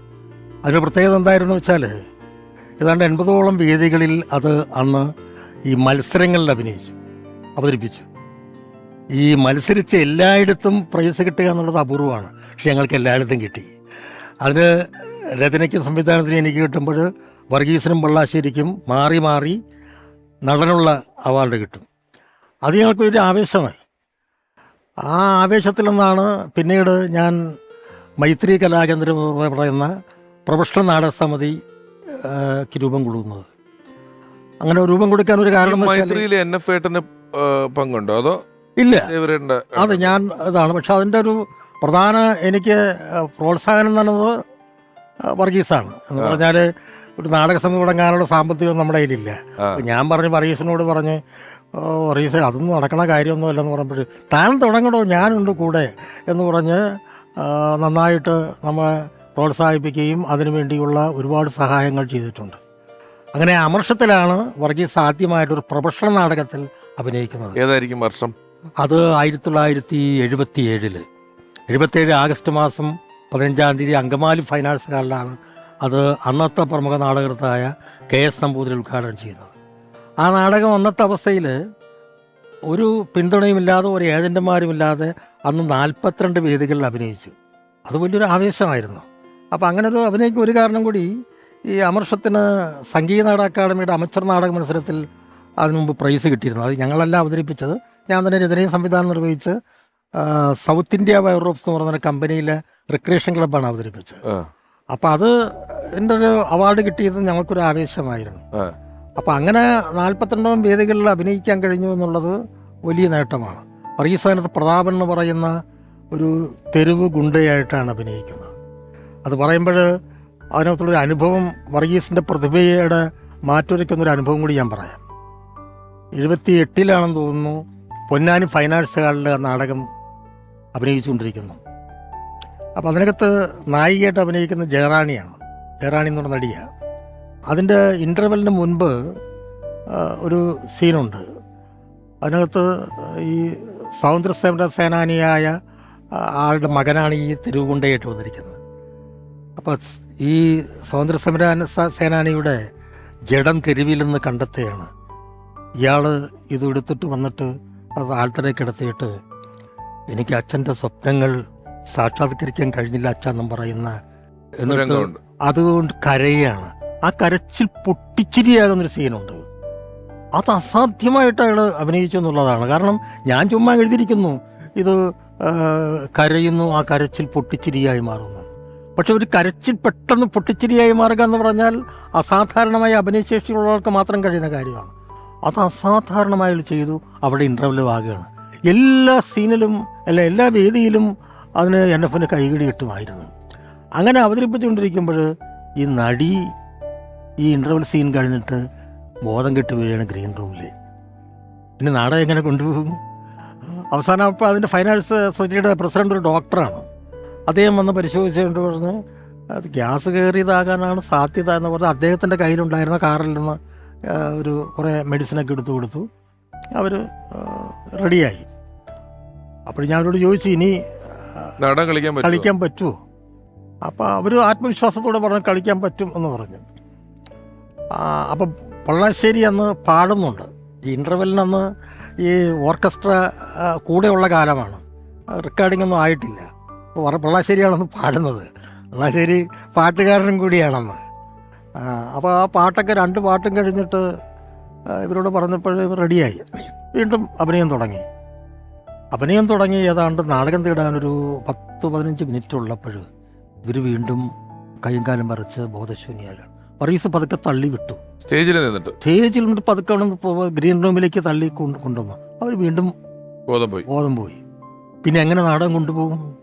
പക്ഷെ വർഗീസ് നാടകം ഓരോ ഡയലോഗ്സൊക്കെ പറഞ്ഞ് കൊണ്ടുപോവുകയാണ്. അപ്പം ഞാൻ പുറത്ത് നിന്നപ്പോൾ എൻ്റെ സീനെല്ലാം കഴിഞ്ഞിട്ട് ഞാൻ പുറത്ത് ഗ്രീൻ റൂമിൻ്റെ അവിടെ നിൽക്കുന്നു. ഇനി എന്ത് ചെയ്യണമെന്നോ ഒരു നിവൃത്തിയില്ല. പക്ഷെ വർഗീസും വേറെ പങ്കൻട്രക്കാക്കാരെന്ന് പറഞ്ഞ നടനും കൂടി ആ നാടകം ഇങ്ങനെ ഡയലോഗ്സ് പറഞ്ഞ് കൊണ്ടുപോകുന്നുണ്ട്. പക്ഷേ ആ നാടകം ഫിനിഷ് ചെയ്യണമെങ്കിൽ ലോക്കപ്പിൽ കിടന്ന് മരിച്ചയാൾ കമലമ്മയുടെ മകനാണെന്ന് പറയേണ്ടത് ഈ സ്ത്രീയാണ് പറയേണ്ടത്. അതാര് പറയും? അത് പറഞ്ഞാലാണ് പിന്നെ എങ്ങനെയെങ്കിലും കൊണ്ടുപോകാൻ പറ്റും. പക്ഷെ പെട്ടെന്ന് എനിക്കൊരു ബുദ്ധി തോന്നി. നമ്മുടെ ബാബു പള്ളാശ്ശേരി അതിനകത്ത് ബാലനടനായിട്ട് അഭിനയിക്കുന്നുണ്ട്. അവനോട് പറഞ്ഞു നീ ഓടിച്ചെന്ന്, അവൻ വരേണ്ട കാര്യമില്ല, പിന്നീട് ഓടിച്ചെന്ന് പറയാ കമല ചേച്ചിയുടെ മകൻ ലോക്കപ്പിൽ കിടന്ന് മരിച്ചു എന്ന് പറയാൻ പറഞ്ഞു. അങ്ങനെ പറഞ്ഞു. പിന്നെ വർഗീസ് സ്വന്തമായി ഡയലോഗ്സ് ഉണ്ടാക്കി ആ നാടകം പ്രേക്ഷകർ ഇതിൻ്റെ കുഴപ്പങ്ങളൊന്നും അറിയാതെ ഗംഭീരമായി ഫിനിഷ് ചെയ്തു. നാടകം ഇതിന് വലിയ കൈയിടി വീണ്. അപ്പോൾ സാധാരണഗതിയിൽ അത്തരം സന്ദർഭത്തിൽ കട്ടലിട്ട നാടകം പാളിപ്പോകാവുന്നതാണ്. ഈ ഓടി വന്ന് പറഞ്ഞു എന്ന് പറയുന്ന ബാബു പള്ളാശ്ശേരി അദ്ദേഹം, നമുക്ക് ഈ യാദൃശ്യമായിട്ട് അദ്ദേഹത്തിന്റെ പേര് പറഞ്ഞ സ്ഥിതിക്ക് ഇതാണ് ആ സമയം. അദ്ദേഹം ഇപ്പോൾ NF ഏട്ടനെ ഓർക്കുന്നു. തന്നോടൊപ്പം വളർന്നു വരുന്ന കലാകാരന്മാർ ഉയർന്നു കാണുന്നത് വളരെ സന്തോഷമുള്ള കാര്യമാണ്. അപ്പോൾ പറയച്ചേട്ടൻ പറയും, എടാ 50 പൈസ ഒരു ചോറ്റുപാത്രത്തിൻ്റെ അടുപ്പ് കിണറ്റിൽ വീണിട്ട് അത് എടുത്തു കൊടുത്താൽ 50 പൈസ തരാമെന്ന് പറഞ്ഞിട്ട് കിണറ്റിൽ ഇറങ്ങിയവനാണ് ഞാൻ. ഇന്നിപ്പോൾ നമ്മുടെ സുഹൃത്തുക്കൾ, നീ നിൻ്റെ കാറിൽ വരുന്നു, ഞാൻ എൻ്റെ കാറിൽ വരുന്നു. ഇടയ്ക്ക് ഇതൊക്കെ ഒരു ബോണസ് അല്ലേ? അപ്പോൾ അതുകൊണ്ട് സഹപ്രവർത്തകർ വളരുന്നത് കാണുന്നത് ഭയങ്കരമായിട്ട് സന്തോഷിക്കുന്ന ഒരാളാണ് വർഗീസേട്ടൻ. വർഗീസേട്ടൻ്റെ ആ മരിക്കുന്നതിന് ഒരാഴ്ച മുമ്പ് തൃശ്ശൂർ റേഡിയോ നിലയത്തിലൊരു നാടകം ചെയ്തിട്ട് എന്നെ വിളിച്ചിട്ട് പറഞ്ഞെടാ എൻ്റെ നാടകമുണ്ട്, നീ കേൾക്കണേ, കേട്ടിട്ട് നീ അഭിപ്രായം പറയണം. കാരണം അദ്ദേഹം അഭിനയം എന്ന് പറയുന്നത് ഭയങ്കര ഒരു ആവേശമാണ്. എടപ്പള്ളിയിൽ വെച്ച് ബസ് ആക്സിഡൻ്റ് ഉണ്ടായി. ആ ആക്സിഡൻറ്റിൽ പെട്ട് അദ്ദേഹത്തിൻ്റെ കൈ ഒടിഞ്ഞു പോയി. അങ്ങനെ അവിടുന്ന് എഴഞ്ഞ് അദ്ദേഹം എഴുന്നേറ്റിട്ട് നടന്നാണ് പുള്ളി വണ്ടിയിലേക്ക് കയറിയത്. അങ്ങനെ ആദ്യത്തെ ഹോസ്പിറ്റലിൽ ചെന്നപ്പോൾ അവർ പറഞ്ഞ് കൈ കട്ട് ചെയ്ത് കളയേണ്ടി വരും. അങ്ങനെ പുള്ളി സമ്മതിച്ചില്ല. അങ്ങനെ പിന്നെ മറ്റൊരു ഹോസ്പിറ്റലിൽ പോയപ്പോൾ അത് കുഴപ്പമില്ല വർഗീസ്, നമുക്കത് സെറ്റാക്കാം എന്ന് പറഞ്ഞപ്പോൾ അദ്ദേഹം ആദ്യം ചോദിച്ചത്, എനിക്ക് അഭിനയിക്കാൻ പറ്റുമോ ഡോക്ടറെ? നിങ്ങൾക്കറിയാം വർഗീസിൻ്റെ ഒരു കൈ ഇങ്ങനെ അല്പം ഇങ്ങനെ ചെയ്ത് ഞാൻ അത് ആക്സിഡൻ്റായിട്ട് കമ്പിയിട്ടൊക്കെയാണ്. ഒരുമിച്ച് നാടകം അഭിനയിച്ച് അല്ലെങ്കിൽ സിനിമയിൽ, പിന്നീട് ഞാൻ തിരക്കഥ എഴുതിയ സിനിമയിൽ അദ്ദേഹത്തിന് കഥാപാത്രങ്ങളെ കൊടുക്കാൻ കഴിയുക എന്ന് പറയുന്നത് ഇപ്പോഴും വളരെ സന്തോഷമാണ്. അപ്രതീക്ഷിതമായ ഒരു യാത്ര പറച്ചിലായിരുന്നു. അതിന് ഒരാഴ്ച മുമ്പ് ഞാൻ വീട്ടിൽ ചെന്നപ്പോൾ എനിക്ക് അദ്ദേഹം അവിടെ കൃഷിയിലായിരുന്നു.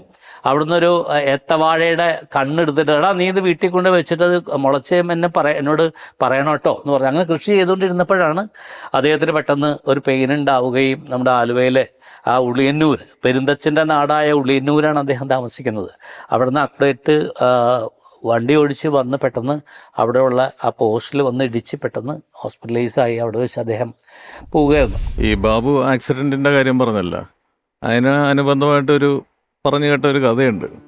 അതായത് ആക്സിഡൻ്റ് ആയതിനു ശേഷം കോമ്പൻസേഷന് വേണ്ടി കേസ് കോടതിയിലെത്തിയപ്പോൾ കോടതിയിൽ വക്കീൽ വാദിച്ചതെന്ന് പറഞ്ഞാൽ അഭിനയമല്ലേ, കൈക്ക് പരിക്ക് പറ്റിയത് അഭിനയത്തെ ബാധിക്കില്ല എന്നുള്ളൊരു ആർഗ്യുമെൻറ്റ്സ് വന്നപ്പോൾ NF ഏട്ടൻ പറഞ്ഞു അല്ല അഭിനയത്തെ ബാധിക്കും. കാരണം ഒരാളോട് നീ ഇറങ്ങിപ്പോടാ എന്ന് പറഞ്ഞു കഴിഞ്ഞാൽ ഇത്രയും വരെ കൈ വരുള്ളെങ്കിൽ എങ്ങോട്ട് ഇറങ്ങിപ്പോകാനാണ്, വാതിൽ മാറിപ്പോവും എന്ന് പറഞ്ഞ് അതുകൊണ്ട് അത് ബാധിക്കുമെന്ന് പറഞ്ഞപ്പോൾ ജഡ്ജി തന്നെ തിരിച്ചുപോയി.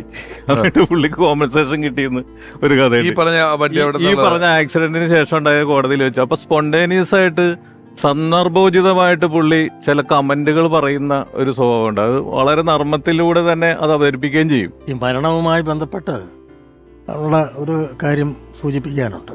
2002 ജൂൺ മാസം 19 തീയതിയാണ് മരണം അടയുന്നത്. 17-ാം തീയതി എൻ്റെ നാടക സമിതിയുടെ ഓഫീസിൽ വന്നിരുന്നു. അപ്പോൾ പുള്ളി ഈ ഷൂട്ടിംഗ് കഴിഞ്ഞ് കഴിഞ്ഞാൽ മിക്കവാറും ഗ്യാപ്പ് വരുമ്പോൾ എന്നെ കാണാൻ വരും. എന്നിട്ട് ആ ഷൂട്ടിംഗ് സ്ഥലത്തുണ്ടായ സംഭവങ്ങളും വിശേഷങ്ങളൊക്കെ പറയും.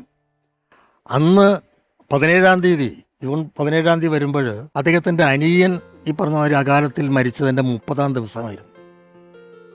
അപ്പം അനിയനുമായിട്ടുള്ള കാര്യങ്ങൾ പറഞ്ഞിട്ട് പുള്ളി പറഞ്ഞു അവൻ ജീവിച്ച് കൊതി തീരാതെയാണ്ടോ പോയത് എന്ന് പറഞ്ഞു. കൂട്ടത്തിൽ പറഞ്ഞു എനിക്കും വയസ്സ് 19-22 എൻ്റെയും അവസാനത്തെ റീൽ ഓടിക്കൊണ്ടിരിക്കുകയാണ്ടോ എന്ന് പറഞ്ഞു. ഞാനിപ്പോൾ വല്ലാതെ ശാസിച്ചു. താനെന്തോ തോന്നിയ ദിവസമാണ് ഈ പറയുന്നൊക്കെ പറഞ്ഞ് ഒരുപാട് ശാസിച്ചു.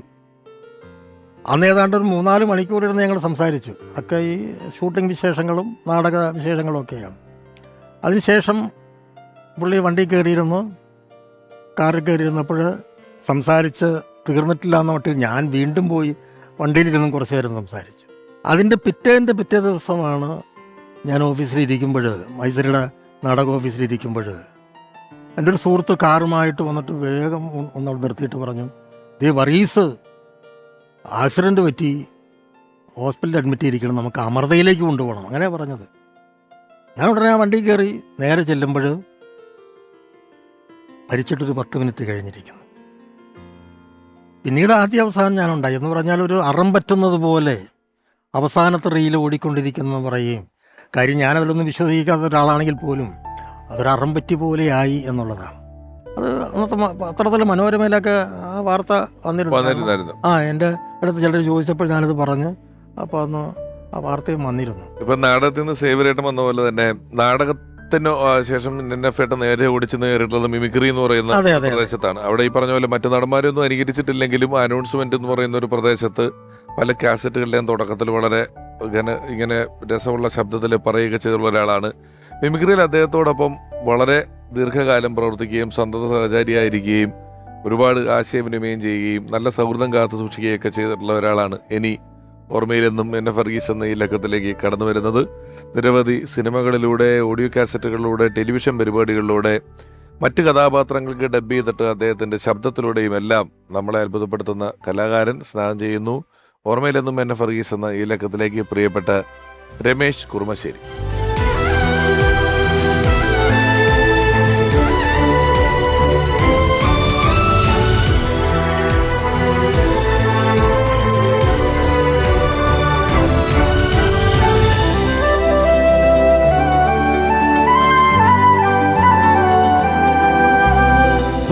ഞങ്ങളിപ്പം ജനാർദ്ദൻ ചേട്ടൻ സിനിമാ സൗഹൃദം, ബെന്നിച്ചേട്ടൻ സിനിമാ സൗഹൃദം പറഞ്ഞു, നാടകകാലത്തെ കാര്യങ്ങൾ പറഞ്ഞു. നാടകത്തിൽ നിന്ന് മിമിക്രിയിൽ വരുന്ന കാലം തൊട്ട് രമേശ് ചേട്ടൻ കൂടെ ഉണ്ട്. ഹരിശ്രീയിലല്ലേ? ഹരിശ്രീയിൽ എത്ര നാളുണ്ടായിരുന്നു? 8 വർഷം. എനിക്ക് വർഗീസേട്ടൻ എന്ന നടൻ എന്ന ഇതിനേക്കാൾ ഉപരി ആ വ്യക്തിയെയാണ് എനിക്ക് ആരാധന. ഒരു ചില്ലുകൂട്ടിൽ വെക്കാവുന്ന ഒരു വ്യക്തിത്വമാണ്. നമ്മൾ ലോകത്തിൽ എന്തിനെ കുറിച്ചൊരു സംശയം വർഗീസനോട് ചോദിച്ചാൽ കൃത്യമായിട്ട് ഒരു മറുപടി ഉണ്ട്. എന്നെ സംബന്ധിച്ചിടത്തോളം ഒരു ഗോഡ് ഫാദറാണ്, എൻ്റെ ഒരു വെൽവിഷറാണ്. ഞങ്ങൾ 8 വർഷം മെറ്റഡോറ് ടെമ്പോവാനിലായിരുന്നു അന്ന് മിമിക്രിക്ക് പോവാം. അപ്പോൾ ഒരുപാട് കഥകൾ ഒരേ സീറ്റിലിരുന്ന് യാത്ര ചെയ്തിട്ടുള്ള ആളുകളാണ്. ഒരുപാട് അനുഭവങ്ങൾ ഇങ്ങനെ പറയും. ഞാൻ ആദ്യമായിട്ട് കാണുന്നത് 79-80 കാലഘട്ടത്തിൽ ഞാൻ 10ാം ക്ലാസ്സിൽ പഠിക്കുമ്പോൾ ഒരു ഹാസ്യകലാ പരിപാടി ആദ്യമായിട്ട് ഞങ്ങളുടെ കുറുമശ്ശേരി SNDP സ്കൂളിൽ അദ്ദേഹത്തിൻ്റെ ഹാസ്യകലാ പ്രകടനം.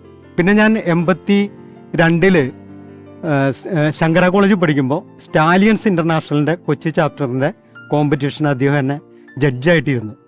അന്നാണ് ഞാൻ അദ്ദേഹത്തെ നേരിട്ട് കാണുന്നത്.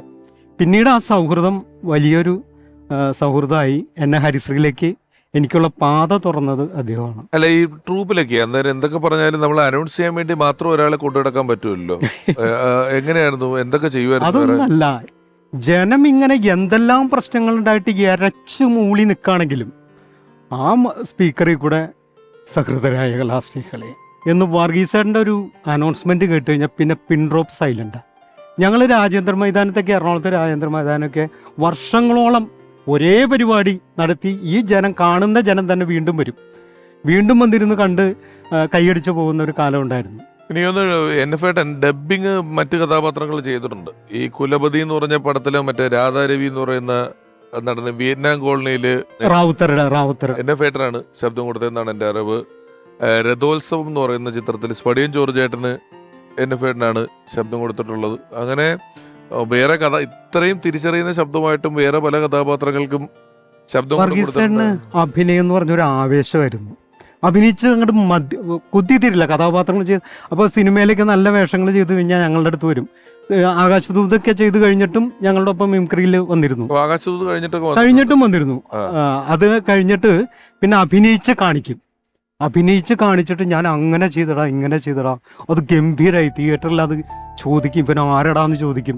അങ്ങനെ ഭയങ്കര ഒരു ആവേശമായിരുന്നു അത്.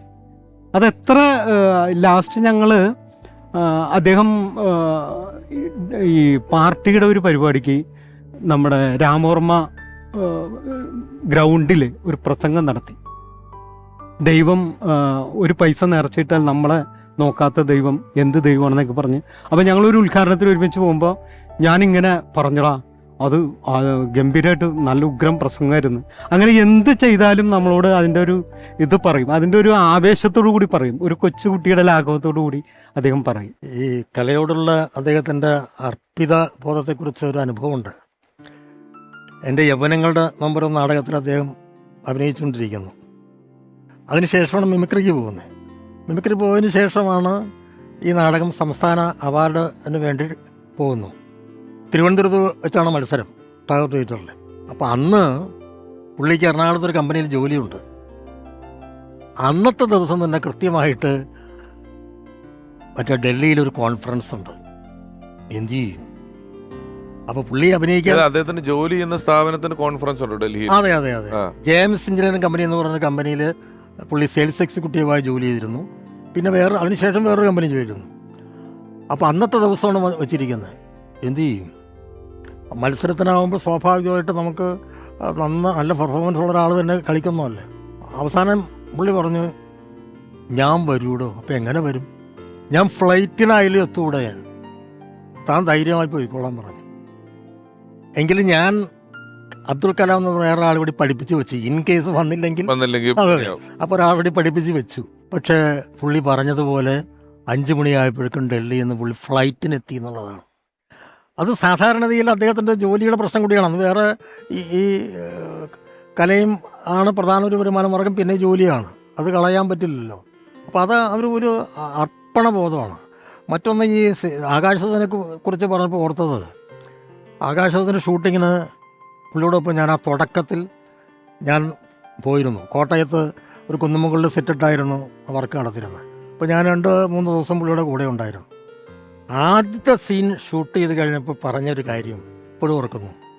സിബി മലയിൽ പറഞ്ഞത്, ഈ ഷൂട്ടിങ് ഇയാളുടെ സീൻ കഴിഞ്ഞപ്പോൾ പറഞ്ഞു, ഇവനാരുടെ സത്യനോ?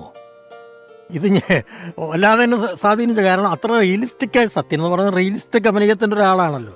അപ്പോൾ പുള്ളിയുടെ കമൻറ്റ് പോലെ തന്നെ പുള്ളി പിന്നീട് ഉണ്ടായ ഒരു 10 വർഷക്കാലം അത്രയും ശക്തനായ നടനായി തന്നെ നിലനിന്നു. ഈ ക്യാരക്ടർ വേഷങ്ങളിൽ നിന്ന് പിന്നീട് ഒരു സമയത്ത് എനിക്ക് തോന്നുന്നു ഷാജി കൈലാസ് സാറിൻ്റെ ഒരുപാട് സിനിമകളിൽ ചെയ്തിട്ടുണ്ട്. രഞ്ജിത്ത് ഏട്ടൻ, രഞ്ജി പണിക്കർ സാറ്, ഇങ്ങനെയുള്ള ആളുകളുടെ സിനിമകളിലാണ് പിന്നീട് നിരവധിയായിട്ടുള്ള കഥാപാത്രങ്ങൾ. ഇപ്പോൾ രാവണപ്രഭു എന്ന് പറയുന്ന ചിത്രത്തിലെ പോളേട്ടൻ എന്ന് പറയുന്ന ഒരാൾ, ഒരു പോളേട്ടൻ നമ്മുടെ കൂട്ടത്തിൽ നിൽക്കുന്ന ഒരാളായിട്ട് നിൽക്കുന്നത് ദുബായിലെ ചന്ദ്രൻ നായർ, നമ്മുടെ AK-47 കുറിച്ചൊക്കെ പറയുന്ന ഒരു FIR എന്ന് പറയുന്ന സിനിമയിലെ കഥാപാത്രം, ദേവരാജ പണിക്കർ എന്ന് പറയുന്ന കഥാപാത്രം. അത്തരത്തിലുള്ള നമ്മൾ ചില നടന്മാരിങ്ങനെ സ്വാഭാവികമായിട്ട് ചെയ്തു പോകുമ്പോൾ നമ്മൾ ഒന്നോ രണ്ടോ കഥാപാത്രങ്ങളെ നമുക്ക് എടുത്ത് ഓർക്കുന്നുള്ള, നമ്മൾ വിശദമായിട്ടൊരു പ്രൊഫൈൽ പരിശോധിക്കുമ്പം ഒരുപാട് കഥാപാത്രങ്ങളെ പലതരത്തിൽ ചെയ്തിട്ടുള്ള ഒരാൾ തന്നെയാണിത്. നാടകത്തിലൊരു വില്ലനായിട്ട് ഗുണ്ടാവേഷം ചെയ്തു എന്നുള്ളത് പറഞ്ഞല്ലോ. പിന്നീട് ബാലേന്ദ്രൻ ചുള്ളിക്കാടിന്റെ പ്രദക്ഷിണം എന്ന് പറയുന്ന ഒരു സിനിമ ചെയ്തിരുന്നു. പ്രദക്ഷിണം എന്ന് പറയുന്ന സിനിമയിൽ ഒരു ഗുണ്ടാ ക്യാരക്ടറാണ്. ആ സിനിമ അങ്ങനെ ഒരുപാട് പ്രേക്ഷകർ കണ്ടിട്ടുള്ള ഒരു സിനിമ അല്ലെങ്കിലും പ്രദർശനത്തിലെ കഥാപാത്രം അദ്ദേഹം ചെയ്തിട്ടുള്ള സിനിമകളിൽ വളരെ വ്യത്യസ്തമായിട്ടുള്ള, അല്ലെങ്കിൽ നമ്മൾ സ്ഥിരം കണ്ടുപരിചയമുള്ള രീതിയിലുള്ള ആ വേഷം ശ്രദ്ധിക്കപ്പെട്ടിട്ടില്ല എന്നുള്ളൊരു വിഷമം അദ്ദേഹത്തിന് പല കാലങ്ങളിലുള്ളതായിട്ട് സൗഹൃദ വലയങ്ങളിൽ നിന്ന് പറഞ്ഞു കേട്ടിട്ടുണ്ട്. അദ്ദേഹം വളരെ പ്രതീക്ഷയോടെ ചെയ്തിട്ടുള്ളതും വളരെ എഫേർട്ട് ഇട്ട് ചെയ്തിട്ടുള്ളതുമായിട്ടുള്ളൊരു വേഷമായിരുന്നു പ്രദർശനം എന്ന് പറയുന്നത്. അങ്ങനെ ഉണ്ടല്ലോ ചില സാധനങ്ങൾ നമ്മൾ എത്ര എഫേർട്ട് ഇട്ട് ചെയ്താലും അത് ജനങ്ങൾ കണ്ടോളണം എന്നുള്ളൊരു നിർബന്ധമില്ലാണ്ട് പോയിട്ടുള്ള ഒരു വേഷമായിരുന്നു. മിമിക്രിയിൽ സാന്നിധ്യമായിട്ടുള്ള ഒരാളാണ് NF ചേട്ടൻ. ഹരിശ്രീ എന്ന് പറയുന്ന ട്രൂപ്പിൽ എത്രയോ നാളുണ്ടായിരുന്നു. ഏതാണ്ട് അത്രയും നാൾ തന്നെ കലാഭവൻ എന്ന് പറയുന്ന ട്രൂപ്പിലും NF ഏട്ടൻ വർക്ക് ചെയ്തിട്ടുണ്ട്. ഇത് രണ്ടും നമ്മൾ മമ്മൂട്ടി മോഹൻലാൽ എന്നൊക്കെ പറയുന്ന പോലെ ആ ഒരു മേഖലയിലെ രണ്ട് സ്റ്റാറുകളായിട്ടൊരു കാലഘട്ടം മുഴുവൻ നിന്നിട്ടുള്ളതാണ്. അതിലെ ഓർമ്മകളിലേക്ക് കടക്കുന്നതിന് മുമ്പ് അദ്ദേഹത്തിൻ്റെ മിമിക്രി കാലത്തിലെ ഓർമ്മകളുമായി നമ്മളോടൊപ്പം വന്ന രമേശ് ചേട്ടനോടുള്ള നന്ദി ഈ അവസരത്തിൽ പറയുന്നു. താങ്ക് യു രമേശ് ചേട്ടാ, thank you very much. Kalabhavan എന്ന ട്രൂപ്പിൽ അദ്ദേഹത്തോടൊപ്പം ഒരുപാട് കാലം വർക്ക് ചെയ്ത, പിന്നീട് സ്വന്തമായി പരിപാടി ചെയ്തപ്പോൾ വേദികളിലെല്ലാം ഒരുപക്ഷെ ആബേലച്ചൻ്റെയും NF ഏട്ടൻ്റെയും ഫോട്ടോ പ്രദർശിപ്പിച്ച ശേഷം പരിപാടികൾ അവതരിപ്പിച്ചിട്ടുള്ള ഒരു ട്രൂപ്പ് കൊച്ചിൻ ഗിന്നസ്. ഇതിൻ്റെ എല്ലാം പിന്നണിയിലും പ്രവർത്തനങ്ങളിലും സംസാരങ്ങളിലും എല്ലാം അദ്ദേഹത്തോടൊപ്പം കൂടെ നിന്നിട്ടുള്ള ഒരാൾ, ഏതാണ്ട് 50 വർഷമായി വേദികളിൽ നിന്ന് വേദികളിലേക്ക് പറന്നുകൊണ്ടിരിക്കുന്ന ഒരാൾ, സ്നേഹപൂർവ്വം സ്വാഗതം ചെയ്യുന്നു പ്രിയപ്പെട്ട KS പ്രസാദ്.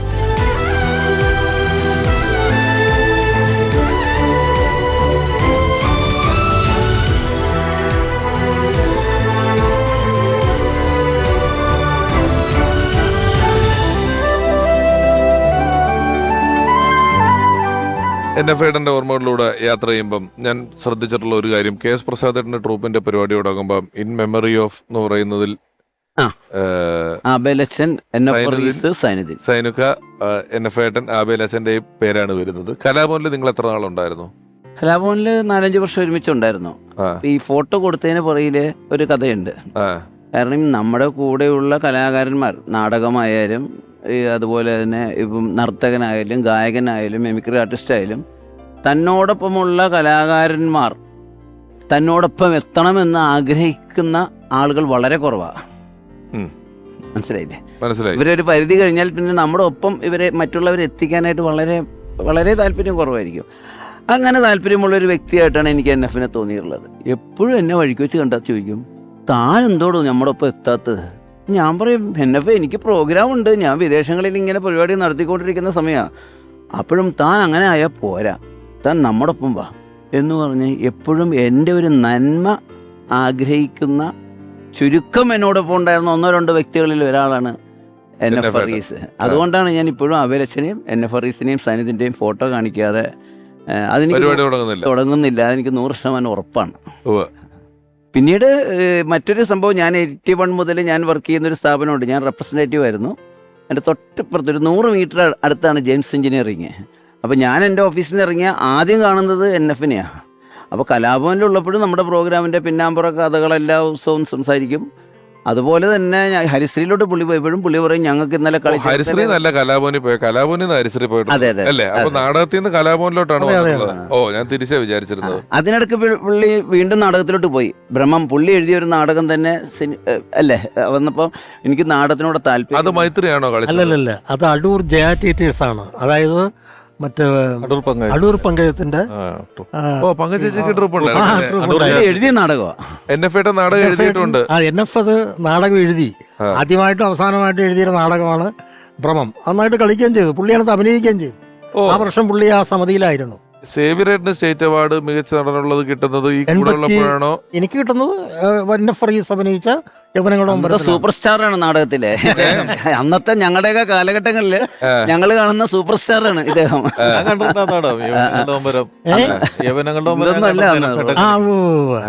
അതുപോലെ NF-ന്റെ ഒരു പ്രത്യേകത എഴുത്തുകാരോട് ഭയങ്കര സ്നേഹവും ബഹുമാനമാണ്. ഒരു സംവിധായകനൊപ്പം തന്നെ എഴുത്തുകാരെ കാണുന്ന വ്യക്തിയാണ് പുള്ളി. കാരണം പുള്ളി എപ്പോഴും അധികം നടന്മാർ തുറന്നു പറയാത്തൊരു കാര്യം പുള്ളി പറയാറുണ്ട്.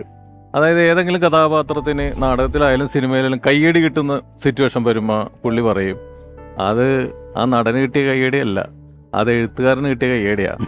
ആ സിറ്റുവേഷൻ എഴുതി വെച്ചേക്കുന്ന സിറ്റുവേഷന്റെ കയ്യടിയാണത്. അത് ഞാൻ പറഞ്ഞാലും മമ്മൂട്ടി പറഞ്ഞാലും മോഹൻലാൽ പറഞ്ഞാലും ആര് പറഞ്ഞാലും ആ കയ്യടി കിട്ടും. അത് സിറ്റുവേഷന്റെയും ആ ഡയലോഗിന്റെയും പ്രത്യേകത.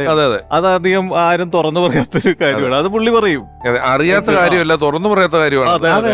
അല്ല, വർഗീസ് എന്നോടും പറയാറുണ്ട്, ഇത് എഴുത്തുകാരനില്ലെങ്കിൽ നടനില്ലടോ എന്ന് അയാൾ പറയാറുണ്ട്. എഴുത്തുകാരൻ എഴുതി വെക്കുന്നത് പറയുന്നതിലൂടെയാണ് ഞങ്ങൾക്ക് കയ്യടി കിട്ടുന്നത്. പിന്നെ ഈ സ്വന്തം കുറ്റങ്ങൾ മനസ്സിലാക്കുക എന്ന് പറഞ്ഞാൽ വളരെ ബുദ്ധിമുട്ടാണ്. പലരും മറ്റുള്ളവരുടെ കുറ്റങ്ങളെ പെട്ടെന്ന് മനസ്സിലാക്കുമല്ലോ, സ്വന്തം കുറ്റങ്ങൾ അത് ഇവിടെയും പറയാറില്ലല്ലോ അത്തരം കാര്യങ്ങൾ. പുള്ളി എപ്പോഴും പറയാറുള്ളൊരു കാര്യം, എൻ്റെ ഏറ്റവും വലിയ ശത്രു എൻ്റെ നാക്ക എന്ന് സ്വയം പുള്ളി പറയാറുണ്ട്. അതുപോലെ സ്ഥിരമായി പുള്ളി ആരോടും അങ്ങനെ വഴക്ക് വെച്ചുകൊണ്ടിരിക്കാറില്ല. ഇപ്പം ഞങ്ങൾ ഒരുമിച്ച് വലിയ ആത്മമിത്രങ്ങളായിരുന്നു. പുള്ളിയുടെ എല്ലാ രഹസ്യങ്ങളും പറയുന്ന ഒരാൾ അല്ലെങ്കിൽ കേൾക്കുന്ന ഒരാൾ ഞാനായിരുന്നു. ചിലപ്പോൾ ഞങ്ങൾ ഭയങ്കരമായ വഴക്കിടും.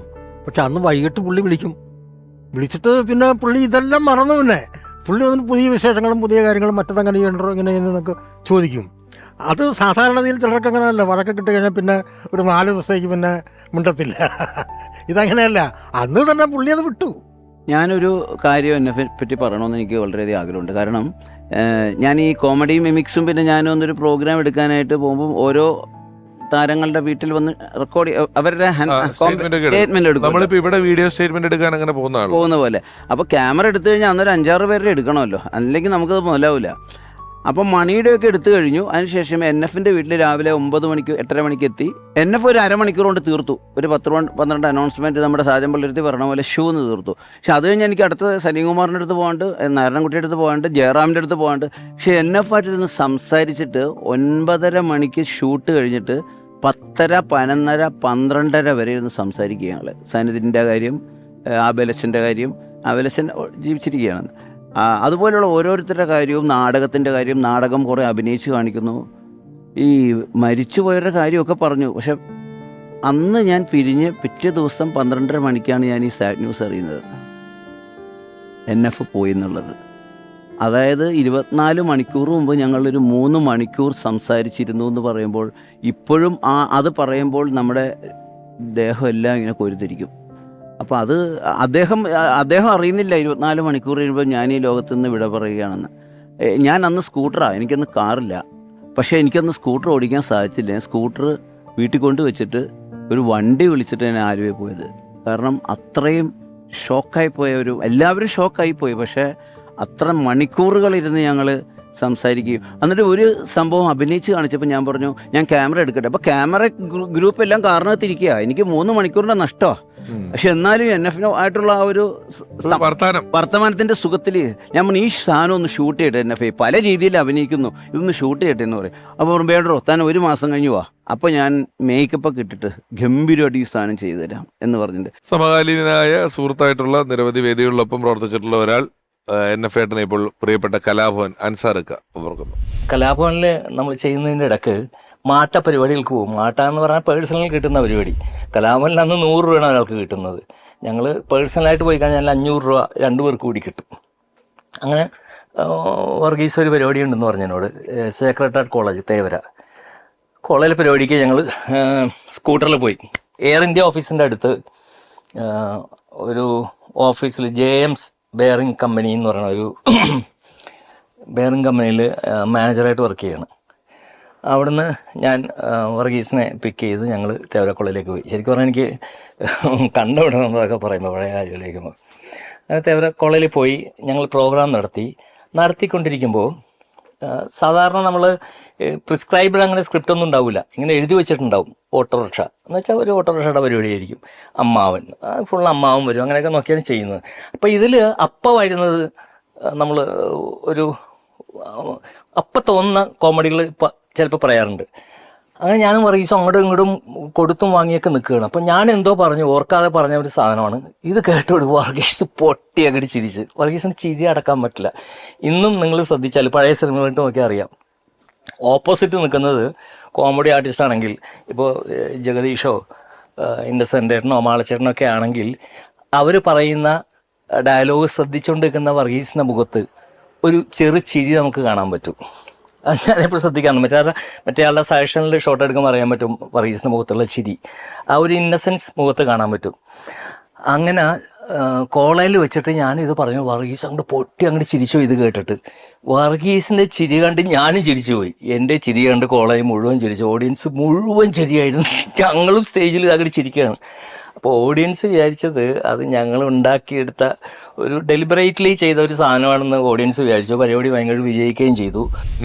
പുള്ളി നമ്മൾ കോമഡി അരിസ്റ്റോകനും മറ്റൊക്കെ പറയുന്ന സമയത്ത് സാന്നിധ്യം പറയും, പുള്ളി സ്റ്റേജിൽ നിന്ന് ചിരിക്കും, സൈഡിൽ നിന്ന് ചിരിക്കും പുള്ളി. ഈ നാടകം കളിച്ചുകൊണ്ടിരിക്കുമ്പോൾ ഈ അമർഷത്തിൽ ഞാനൊരു കോമഡി കളിക്കുന്നത്. അപ്പോൾ വേറൊരു സ്ത്രീയും കൊണ്ട് വെള്ളമടിച്ച് പൂസായതായിട്ടാണ്. അത് വരുമ്പോൾ പുള്ളി സൈഡിൽ വന്നിരിക്കും.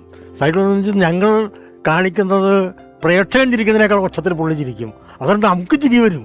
ഇയാളുടെ ചിരി കണ്ടിട്ട് അവിടെ ഞാൻ പിന്നീട് പറഞ്ഞു, താൻ നീ അവിടെ വന്ന് നിൽക്കരുത്, എന്നിട്ട് കുഴപ്പമുണ്ടാക്കരുത്, ഞങ്ങളിവിടെ സ്റ്റേജിൽ ചിരിക്കുന്ന അവസ്ഥയിലേക്ക് വരും എന്ന് പറഞ്ഞു. അപ്പോൾ പുള്ളി അതൊന്നും വഴിക്കില്ല. അടുത്ത പ്രാവശ്യം പുള്ളി വന്നിരിക്കും. പുള്ളിക്ക് അത് ആസ്വദിക്കുന്നത് ഭയങ്കര ഇഷ്ടമാണ്. അഭിനയത്തോട് വലിയ കൊതിയുള്ള ആളാണ് ശരിക്കും. വേറെ ഒരു നടന്മാര് വലിയ കഥാപാത്രങ്ങളൊക്കെ ചെയ്ത് കണ്ടിട്ട് പുള്ളി പറയാറുണ്ട് ഇങ്ങനെ, അതെന്ത് ഗംഭീര കഥാപാത്രം, അത് എനിക്ക് കിട്ടിയിരുന്ന വെച്ചെങ്കിൽ ഞാൻ വേറൊരു ലൈനിൽ അത് ചെയ്താനെ. അപ്പൊ എന്നിട്ട് പറയും, നടന്മാര് ഭിക്ഷാന്തേഹികളാണ്, അവരുടെ പാത്രത്തിലേക്ക് വീഴുന്ന കഥാപാത്രങ്ങൾക്ക് അനുസരിച്ചേ അവർക്ക് പെർഫോം ചെയ്യാൻ പറ്റുള്ളൂ. ആ കഥാപാത്രം കിട്ടിക്കഴിഞ്ഞാൽ അതിന്റെ ഗംഭീരമായിട്ട് പെർഫോം ചെയ്യാൻ നമുക്കും പറ്റും എന്ന് പറഞ്ഞിങ്ങനെ കൊച്ചുകുട്ടികൾ കൊതിയോടെ പറയുന്ന പോലെ ചില കഥാപാത്രങ്ങൾ കണ്ടിട്ട് പുള്ളി പറയാറുണ്ട്. അത് അഭിനയത്തിനോടുള്ള അഭിനയിച്ച് കാണിക്കുന്ന ആളുകൾക്ക് ഭൂരിപക്ഷം ഈ സാധനമുണ്ട്. ഈ ചിലരൊക്കെ ക്യാമറയുടെ ആക്ഷനും കട്ടിന്റെ ഇടയിലല്ലാണ്ട് വേറെ ഒന്നും അഭിനയിക്കത്തില്ലല്ലോ. സ്വാഭാവികമായിട്ട് വർത്താനം പറഞ്ഞ് പോവോ, അല്ലെ കഴിഞ്ഞത് കഴിഞ്ഞു വിട്ടു എന്നല്ലേ. പക്ഷെ വേറെ ചില ആക്ടേഴ്സ് ഇപ്പോഴും ചെയ്തതും ചെയ്യാത്തതും ചെയ്യാൻ പോകുന്നതും ഒക്കെ കാണുന്ന സദസ്സിലൊക്കെ ചെറിയൊരു അഭിനയ പ്രകടനം കാഴ്ചവെക്കുന്ന ആളുകളുണ്ട്. ഇഷ്ടംപോലെ അങ്ങനെ കാണിക്കുന്ന ആളുകളുണ്ട്. പലപ്പോഴും നമ്മുടെ ഓർമ്മയിലെത്തുന്ന പറയുന്ന ഒരു പരിപാടി ഒരു അനുസ്മരണമായിട്ടാണ് നമ്മളെപ്പോഴും ചെയ്യുന്നത്. എനിക്കൊന്ന് NF ഏട്ടൻ്റെ അനുസ്മരണങ്ങളിൽ അദ്ദേഹം പോയ ശേഷം ഏറ്റവും കൂടുതൽ പങ്കെടുത്തുള്ള രണ്ടുപേര് പ്രസാദേട്ടനും ചേവൂരേട്ടനും ആയിരിക്കും എവിടെ ഉണ്ടെങ്കിലും, അല്ലേ? ഞാൻ അതിനുശേഷം ഞാൻ തന്നെ നേരിട്ട് ആലുവയിൽ അനുസ്മരണ സമ്മേളനങ്ങൾ നടത്തി. ഈ പുരോഗമന കലാസാഹിത്യ സംഘത്തിൻ്റെ ആഭിമുഖ്യത്തിൽ അന്ന് ഞാൻ ബാലേന്ദ്രൻ ചുള്ളിക്കാട് ഉൾപ്പെടെ പുള്ളിയുമായിട്ട് പ്രസാദനെ വിളിച്ചിട്ടുണ്ട്. ഒരു പരിപാടി പ്രസാദനെ വിളിച്ചിട്ടുണ്ട് ഒരു വർഷം. പിന്നെ CL ജോസേട്ടൻ്റെ റേഡിയോ നാടകങ്ങളിൽ പുള്ളി ഒരുപാട് അഭിനയിച്ചിട്ടുണ്ട്. അതുകൊണ്ട് CL ജോസേട്ടന് വലിയ ഇഷ്ടമാണ്.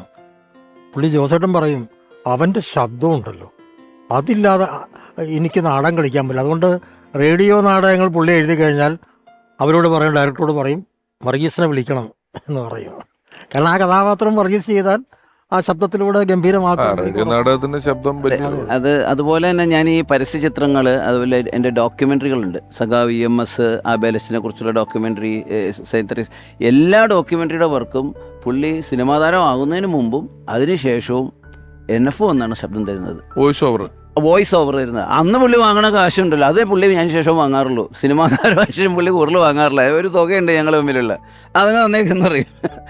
ആ എമൗണ്ട് അല്ലാതെ പുള്ളി കൂടുതൽ വാങ്ങിച്ചിട്ടുമില്ല. ഈ പുള്ളിയുടെ ഉദ്യോഗം, പുള്ളി സിനിമയ്ക്ക് വേണ്ടി മാത്രം രാജിവെച്ച ആളാണ് കേട്ടോ. അതെ. എന്ന് പറഞ്ഞാൽ ഈ ആകാശത്തിൽ അഭിനയിക്കുന്നതിന് മുൻപ് ചെറിയ 15ഓളം സിനിമകളിലും ചെറിയ വേഷങ്ങളിൽ അഭിനയിച്ചിട്ടുണ്ട്. പപ്പൻ, പ്രിയപ്പെട്ട പപ്പൻ, അങ്ങനെ തുടങ്ങി ബട്ടർഫ്ലൈസ് വരെയുള്ള സിനിമകളുണ്ട്. ഒരുപാട് സിനിമകളുണ്ട്. അതെ. അങ്ങനെ ഇരിക്കുന്ന സമയത്താണ് പുള്ളി ജോലി ചെയ്തിരുന്ന സ്ഥാപനത്തിൽ നിന്ന് ജെയിംസ് എഞ്ചിനീയറിംഗ് അല്ല, അതിനുശേഷം അല്ല, അത് കഴിഞ്ഞിട്ട് വേറൊരു അവിടുത്തെ അസിസ്റ്റന്റ് മാനേജറായിട്ട്. അയാൾക്ക് ഈ പറഞ്ഞ മാതിരി അതിന്റെ മാനേജർക്ക് ഈ ഇങ്ങനെ നാടകത്തിൽ പോണത് ഇഷ്ടമല്ല. മറ്റേ ഉദ്യോഗത്തിൽ തന്നെ പൂർണ്ണമായി കേന്ദ്രീകരിക്കണം എന്നാണ് പുള്ളിയുടെ നിർബന്ധം. അങ്ങനെ എനിക്ക് പുള്ളിയെ ബോംബെക്ക് ട്രാൻസ്ഫർ ചെയ്തു. അപ്പോൾ പുള്ളി പറഞ്ഞ് നടക്കൂല, ഇല്ലെങ്കിൽ നിങ്ങളുടെ ഉദ്യോഗം കളയുമെന്ന് പറഞ്ഞു. പുള്ളി ഇത് എന്നോടൊന്ന് സംസാരിക്കുകയാണ്, എന്ത് ചെയ്യണം സേവി, ഞാൻ രാജിവെക്കുന്നതിനെക്കുറിച്ച് ആലോചിക്കുക. അപ്പം ഞാൻ പറഞ്ഞ തനിക്കിപ്പോൾ ആ ഉദ്യോഗം ഇല്ലെങ്കിലും ജീവിക്കാൻ പറ്റും, ഒരു സംശയം വിചാരിക്കാം. ഒന്നില്ലെങ്കിൽ തനിക്ക് അനൗൺസ്മെന്റ് നടത്തി ജീവിക്കാൻ പറ്റും. കാരണം അന്ന് മിക്കവാറും ഈ പരിപാടികൾക്ക് അനൗൺസ്മെന്റ് റെക്കോർഡ് ചെയ്യുന്ന പുള്ളിയാണ്. അല്ല സേവരേട്ടാ, വേറെ ഒരുപാട് ബിസിനസ് പുള്ളിക്കുണ്ടായിരുന്നു. ഫോട്ടോസ്റ്റാറ്റ് കട. അപ്പൊ ഞാൻ പറഞ്ഞു ഷോപ്പൊക്കെ എറണാകുളത്തുണ്ടായിരുന്നു. അച്ഛനും ഉണ്ടായിരുന്നു, അച്ചാറിന്റെ ഒക്കെ ബിസിനസ് ഉണ്ടായിരുന്നു ഞങ്ങളുടെ വീട്ടില്. എനിക്കും പുള്ളിക്കും അറിയാവുന്ന രഹസ്യ ബിസിനസ് ചെയ്ത് ഇത് അച്ചാറും മുളക് പൊടി അവിടെ തന്നെ ആലുവായില് വിനാഗിരി ഫില്ല് ചെയ്ത് കൊടുക്കുക. ഇതൊക്കെ മുപ്പർക്കുണ്ട് പരിപാടി. ഞങ്ങൾ രഹസ്യം ചെയ്ത് പറയില്ല. അങ്ങനെയാണ് പുള്ളി ഈ സിനിമയ്ക്ക് വേണ്ടിയാണ് ഉദ്യോഗം രാജിവെച്ചപ്പോഴാണ് ഈ പറഞ്ഞ മാതിരി ഉർവശി ഉപകാരം എന്ന് പറഞ്ഞ മാതിരി ആ സമയത്താണ് ആകാശദൂത് എന്ന് പറയുന്ന സിനിമ വരുന്നത്. അതെ അതെ അതെ. ഏതായാലും പ്രസാദേട്ട, NFAന്റെ ദീപ്തമായ ഓർമ്മകൾ കൊണ്ട് മുന്നിലേക്ക് പോകുന്ന ഈ പരിപാടിയിൽ പ്രസാദേട്ടന്റെ സാന്നിധ്യം വളരെ വിലപ്പെട്ടതായിരുന്നു. വളരെ നന്ദി. Thank you. ഓക്കെ. നമുക്കിപ്പം നിരവധി സിനിമകളിൽ അദ്ദേഹത്തോടൊപ്പം വർക്ക് ചെയ്തിട്ടുള്ള അഭിനേതാവ് ഇർഷാദ് ഇപ്പൊ അദ്ദേഹത്തെ ഓർക്കുന്നു. NFAന്റെ ഏറ്റവും വലിയ ഒരു ആത്മവിശ്വാസം എന്ന് പറയുന്നത് അദ്ദേഹത്തിന്റെ ശബ്ദം തന്നെയായിരുന്നു. നമ്മളെപ്പോഴും തമാശക്കൊക്കെ പറയാറുണ്ട്, നമ്മുടെ ഒരു സീൻ ചെയ്ത് കഴിഞ്ഞാൽ എന്തെങ്കിലും കുഴപ്പമുണ്ടായെങ്കിൽ നമുക്കത് ഡബ്ബിങ്ങിൽ അഡ്ജസ്റ്റ് ചെയ്യും, ഞാൻ ഡബ്ബിങ്ങിൽ പിടിക്കുന്നൊക്കെ പറയും. പക്ഷേ പുള്ളിക്ക് എപ്പോഴും തൻ്റെ ശബ്ദത്തെക്കുറിച്ച് ഇത്രയും കോൺഫിഡൻസ് ഉണ്ടായിരുന്ന ഒരു മനുഷ്യൻ വേറെ കാണുമെന്ന് എനിക്കറിയില്ല. അത് ഞാൻ ഡബ്ബിങ്ങിൽ ചില മാന്ത്രികതകൾ ഉപയോഗിക്കുമെന്നാണ് പുള്ളി ഈ നരസിംഹത്തിൻ്റെ സമയത്തൊരിക്കൽ ആ ലാലേട്ടനായിട്ടുള്ള സീനിൽ ചെയ്ത് കഴിഞ്ഞ ശേഷം എന്നോട് പറഞ്ഞു, ഡബ്ബിങ്ങിൽ ഞാൻ വേറൊരു സാധനം ഇടും. അപ്പോൾ ആ ഡബ്ബിങ് ശബ്ദം അയാൾക്ക് ആ മാന്ത്രിക ശബ്ദം നമ്മൾ വല്ലാതെ വശീകരിച്ചിട്ടുള്ള ഒന്നാണ്. മലയാളികൾ എല്ലാവർക്കും ഇഷ്ടമുള്ള, ഇപ്പോൾ മിമിക്രിക്കാരൊക്കെ ഏത് സമയത്തും എപ്പോഴും ഉപയോഗിക്കുന്ന ഒരു ശബ്ദം കൂടിയാണ് NFAന്റെ ശബ്ദം എന്ന് പറയുന്നത്. അപ്പോൾ ആ ശബ്ദത്തിൽ അയാൾക്ക് 100% വിശ്വാസം ഉണ്ടായിരുന്നു ആ മനുഷ്യൻ.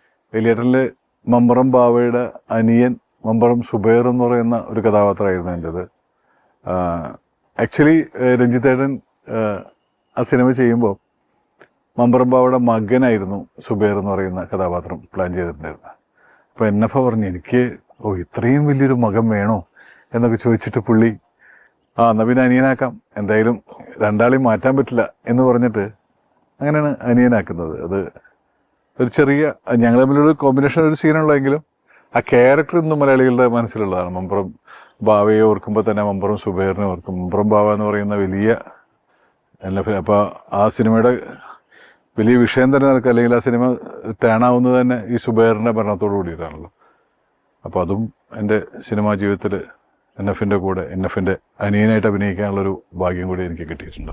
ഞാൻ എവിടെയോ വായിച്ചിട്ടുള്ളൊരു കാര്യം എന്ന് പറയുന്നത്, അദ്ദേഹം ഇത്രയധികം വേഷങ്ങളൊക്കെ ചെയ്തിട്ടുണ്ടെങ്കിലും ഒരു നോട്ടബിൾ ആയിട്ടുള്ള അംഗീകാരം, നമ്മുടെ ഈ പറയുന്ന അവാർഡുകൾ എന്നൊക്കെ പറയുന്ന സെറ്റപ്പുകളിൽ അതൊന്നും ലഭിച്ചിട്ടില്ല എന്നുള്ളതിൻ്റെ ഒരു ചെറിയ ദുഃഖം പല കാലങ്ങളിൽ അദ്ദേഹം പ്രകടിപ്പിച്ചിരുന്നു എന്ന് കേട്ടിട്ടുണ്ട്. അങ്ങനെ സേവ്യറിനോടെല്ലാം പറഞ്ഞിട്ടുണ്ട്.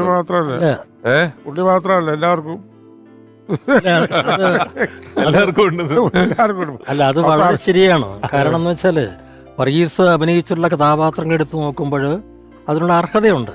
പക്ഷെ എപ്പോഴും അങ്ങനെ നിർബന്ധമില്ല. അതെ, കാരണം എന്താ വെച്ചാൽ ഒരു വർഷം തന്നെ അത്തരത്തിൽ അഭിനയ സാധ്യതയുള്ള വേറെ കഥാപാത്രങ്ങൾ, വേറെ ആക്ടേഴ്സ്. ഞാൻ പരാതി ഉണ്ടെന്നല്ല പറഞ്ഞ, വിഷമം ഉണ്ടെന്നാ പറഞ്ഞു. അത് പരാതിയാണ് നമ്മളത്, അത് കിട്ടിയില്ലെന്നുള്ള പരാതി. അതിനോടനുബന്ധമായിട്ടാണ് ഞാൻ നേരത്തെ പറഞ്ഞില്ലേ, ഈ ഭിക്ഷാന്തയ്യ പോലെയാണ് കഥാപാത്രങ്ങൾ വീണ് കിട്ടണം. ഏത് നടന്മാർക്കും നല്ലൊരു പെർഫോം ചെയ്യാനുള്ള കഥാപാത്രം വീണ് കിട്ടിയാലേ അവർക്ക് ആ മത്സരത്തിൽ അതിന് താഴെ നിൽക്കുന്ന കഥാപാത്രങ്ങൾ ഉണ്ടാകാൻ പാടുള്ളൂ എന്ന് പറയുന്ന ഒരു ഭാഗ്യം വേണം. എല്ലാം കൂടി ഒത്തടങ്ങുമ്പോഴല്ലേ അവാർഡ് കിട്ടുള്ളൂ. പിന്നെ ഇപ്പോഴൊക്കെ വേറെയും പല കാര്യങ്ങളും ഒത്തു കിട്ടണം. അല്ല, ജനങ്ങളുടെ അംഗീകാരത്തിലാവുന്നതും വേണ്ടല്ലോ. ജനങ്ങളെ സംബന്ധിച്ച് എപ്പോഴും വലിയ അതിപ്പോ എന്താ വെച്ചാല് ഒന്നുകൂടെ NFA റീസൺ പറഞ്ഞാൽ 10 പേര് അറിയത്. ഇപ്പോഴും നമ്മളിപ്പോഴും പരിപാടി ചെയ്യുന്നത് എങ്ങനെയാണ് അദ്ദേഹത്തിന്റെ ഓർമ്മകളിൽ നമ്മൾ ഇത്ര നേരം പരിപാടി ചെയ്യുന്നത്. എന്നെ സംബന്ധിച്ചിടത്തോളം അതേ ഉള്ളൂ. മനുഷ്യരറിയുക, നമ്മളിങ്ങനെ ഒരാളിങ്ങനെ ജീവിച്ചിരുന്നത് മറ്റുള്ള ഒരു പറയാനിടയായാൽ നമ്മൾ ഭാഗ്യവാന്മാരാണ്. അവാർഡ് ഇവരുടെ അവാർഡൊക്കെ അവിടെ വെച്ചോട്ടെ. NF വർഗീസ് എന്ന നടന്റെ ഓർമ്മകളുമായി നമ്മൾ യാത്ര ചെയ്യുമ്പോൾ അദ്ദേഹത്തിന്റെ ആദ്യകാലം മുതൽ ഒരുപക്ഷെ ദീർഘകാലത്തെ സൗഹൃദം കാത്തു സൂക്ഷിച്ച ദീർഘകാലമായി നാടകരംഗത്തും അല്ലാതെയുമൊക്കെ അദ്ദേഹത്തോടൊപ്പം ഉണ്ടായിരുന്ന സേവ്രേട്ടൻ, അദ്ദേഹത്തിന്റെ സാന്നിധ്യം വളരെ വിലപ്പെട്ടതായിരുന്നു. സേവ്രേട്ട, ഹൃദയപൂർവ്വം നന്ദി നിങ്ങളുടെ സാന്നിധ്യം. Thank you. ഓർമ്മയിലെന്നും എന്നെ വർഗീസ് എന്ന ഈ ലക്കത്തിൽ ഇനി ഞാൻ 2 പേരെ ഇങ്ങോട്ട് ക്ഷണിക്കുകയാണ്. ഒരാൾക്ക് കൂട്ടായിട്ടാണ് വരുന്നത്.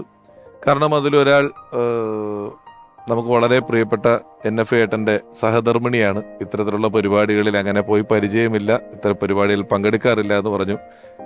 മറ്റൊരാൾ NF ഏട്ടനോടൊപ്പം ഒരുപാട് കാലം ഉണ്ടായിരുന്ന, തൊട്ട അയലോക്കത്ത് താമസിക്കുന്ന ഒരു കുടുംബാംഗത്തെ പോലെ ആ വീടിനോടൊപ്പം നിൽക്കുന്ന ഒരാളാണ്. അങ്ങനെ 2 പേർ, പ്രിയപ്പെട്ട എബിച്ചേട്ടനെയും NF വർഗീസ് ഏട്ടൻ്റെ സഹധർമ്മിണിയായിട്ടുള്ള റോസി ചേച്ചിയെയും ഞാൻ ബഹുമാനപൂർവ്വം സ്വാഗതം ചെയ്യുന്നു.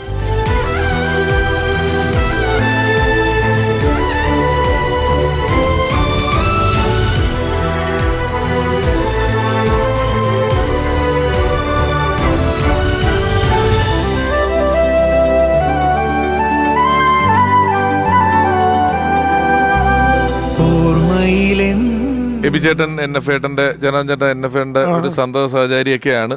ഇപ്പം മിമിക്രി ആർട്ടിസ്റ്റ് അസോസിയേഷന്റെ ഒരു PRO ആയിട്ടൊക്കെ നിൽക്കുന്നു. ഒരു വലിയ സാമൂഹ്യ സേവകനാണ്. വിപ്ലവകരമായിട്ടുള്ള പല പരിപാടികളും കാണിക്കുന്ന ഒരാളാണ് എബിച്ചേട്ടൻ എന്ന് പറയുന്നത്. ജനാർദ്ദൻ ഞങ്ങൾ വന്ന് തുടക്കത്തിൽ പറഞ്ഞു, ഒരു പുഴയറമ്പത്ത് പോയി ഒരു ചൂണ്ടയിട്ട കഥയൊക്കെ പറഞ്ഞു, അന്ന് കണ്ടതാണ് എന്ന് പറഞ്ഞു. അങ്ങനെ ഒരു ഓർമ്മയുണ്ടോ? ആ, ജനാചേട്ടൻ വന്നൊക്കെ ഓർക്കുന്നുണ്ടല്ലോ അല്ലേ വീട്ടില്? NF ഏട്ടൻ എപ്പോഴും അട്രാക്ട് ചെയ്യുന്ന, അങ്ങനെ പറഞ്ഞു എന്നെയും വിളിക്കാറുണ്ട്. വിളിച്ചിട്ട് അറിയാം, വാ ഇടക്ക് വൈകുന്നേരം ഇറങ്ങുക, പുഴയുടെ തീരത്ത് നമുക്ക് അവിടെ വർത്താനം പറഞ്ഞിരിക്കുക, ചൂണ്ടയിടാന്നൊക്കെ പറഞ്ഞു. അതാണ് നമ്മളെ വിളിക്കാനുള്ള ചൂണ്ട. അതിട്ടിട്ടാണ് നമ്മളെ വിളിക്കുന്നത്. അല്ല, എന്റെ അടുത്ത് എപ്പോഴും പറയുമായിരുന്നു, സിനിമയില്ലെങ്കിലും ആലുവപ്പുഴയിലും മീനുണ്ടെങ്കിൽ ഞാൻ ജീവിക്കുമെന്ന് എപ്പോഴും പറയുമായിരുന്നു. പിടിച്ചു വിളിക്കുന്ന അത്ര ധൈര്യമുള്ള ആളായിരുന്നു. വളരെ ഒപ്റ്റിമിസ്റ്റ് ആയിരുന്നു ജീവിതത്തിൽ. നല്ല സെൽഫ് കോൺഫിഡൻസും ഉണ്ടായി. അതായത് ഒരു ഇന്റർവ്യൂവിന് ചെന്നാൽ പോലും മറ്റൊരാൾക്ക് അത് ചെയ്യാമെങ്കിൽ എനിക്കത് ചെയ്യാം, ആ ഒരു മെന്റാലിറ്റിയാണ് ജീവിതത്തിലെല്ലാം. പക്ഷെ ഞാനൊക്കെ നേരെ തിരിച്ച, അവരൊക്കെ വലിയ ആൾക്കാർ, എന്നെ കൊണ്ടൊന്നും പറ്റില്ല. അപ്പൊ പറയും, നിന്റെ ഈ ചിന്താഗതി തന്നെ മാറ്റണം, ജീവിതത്തിൽ രക്ഷപ്പെടാൻ എപ്പോഴും എന്നെ ഉപദേശിക്കുമായിരുന്നു. അങ്ങനെ അത്ര ധൈര്യവും ഒരു എന്താ പറയാ, ഒരു മാഗ്നറ്റിക് പേഴ്സണാലിറ്റി ആയിരുന്നു. ഞാൻ കണ്ടിട്ടില്ല അങ്ങനെ ഒരു മനുഷ്യനെ വേറെ. എന്ത് വന്നാലും ഒരു കുലുക്കമില്ല, ടെൻഷനൊന്നുമില്ല. ടെൻഷനുണ്ട്, പക്ഷെ ഞാനത് മാനേജ് ചെയ്യും എന്നുള്ളൊരു ധൈര്യവും ആത്മവിശ്വാസവും എന്നും ഉണ്ടായിരുന്നു. സ്വന്തമായിട്ട് കൃഷിയൊക്കെ ചെയ്യില്ലായിരുന്നു ചേട്ടൻ? കിളച്ച് തെങ്ങിന്റെ കടയൊക്കെ കിളക്കുക, അത് കൃഷിയേക്കാൾ ഉപരി എക്സർസൈസിന് വേണ്ടിയിട്ടാണ്. NF ഏട്ടന്റെ ഫുൾ ഫോം എന്നാണ് ഞാൻ മനസ്സിൽ കണ്ടേക്കുന്നത്, നേച്ചർ ഫ്രണ്ട് എന്നാണ്. ജോൺ പോൾ സാറ് പറഞ്ഞത് ഒരു പടക്കുതിരയെ പോലെയാണ് എന്നാണ്. ഈ തളരില്ല എന്ന് പറഞ്ഞ കുതിച്ചു മുന്നേറാൻ വേണ്ടിയിട്ട് ഇങ്ങനെ വെമ്പല് കൊണ്ട് ഏത് വഴിയാണേലും ഒരു കരിയറിസ്റ്റ് എന്ന് നമുക്ക് ഒരു പുള്ളിയുടെ പാഷൻ അതായിരുന്നു. അപ്പൊ എനിക്കറിയില്ല, എന്നെ കല്യാണം കഴിക്കുമ്പോ ഇവിടെ ഒരു ബോംബെ കമ്പനിയിൽ സെയിൽസ് എക്സിക്യൂട്ടീവ് ആണ്. നാടകക്കാരനാന്ന് അറിയത്തില്ല അല്ലേ? നാടകക്കാരനാന്ന് അറിയായിരുന്നു, പക്ഷെ ഇങ്ങനെ ഒരു പ്രൊഫഷണൽ ടീമിൽ കളിക്കേണ്ടെന്ന് എനിക്ക് അറിയില്ലായിരുന്നു.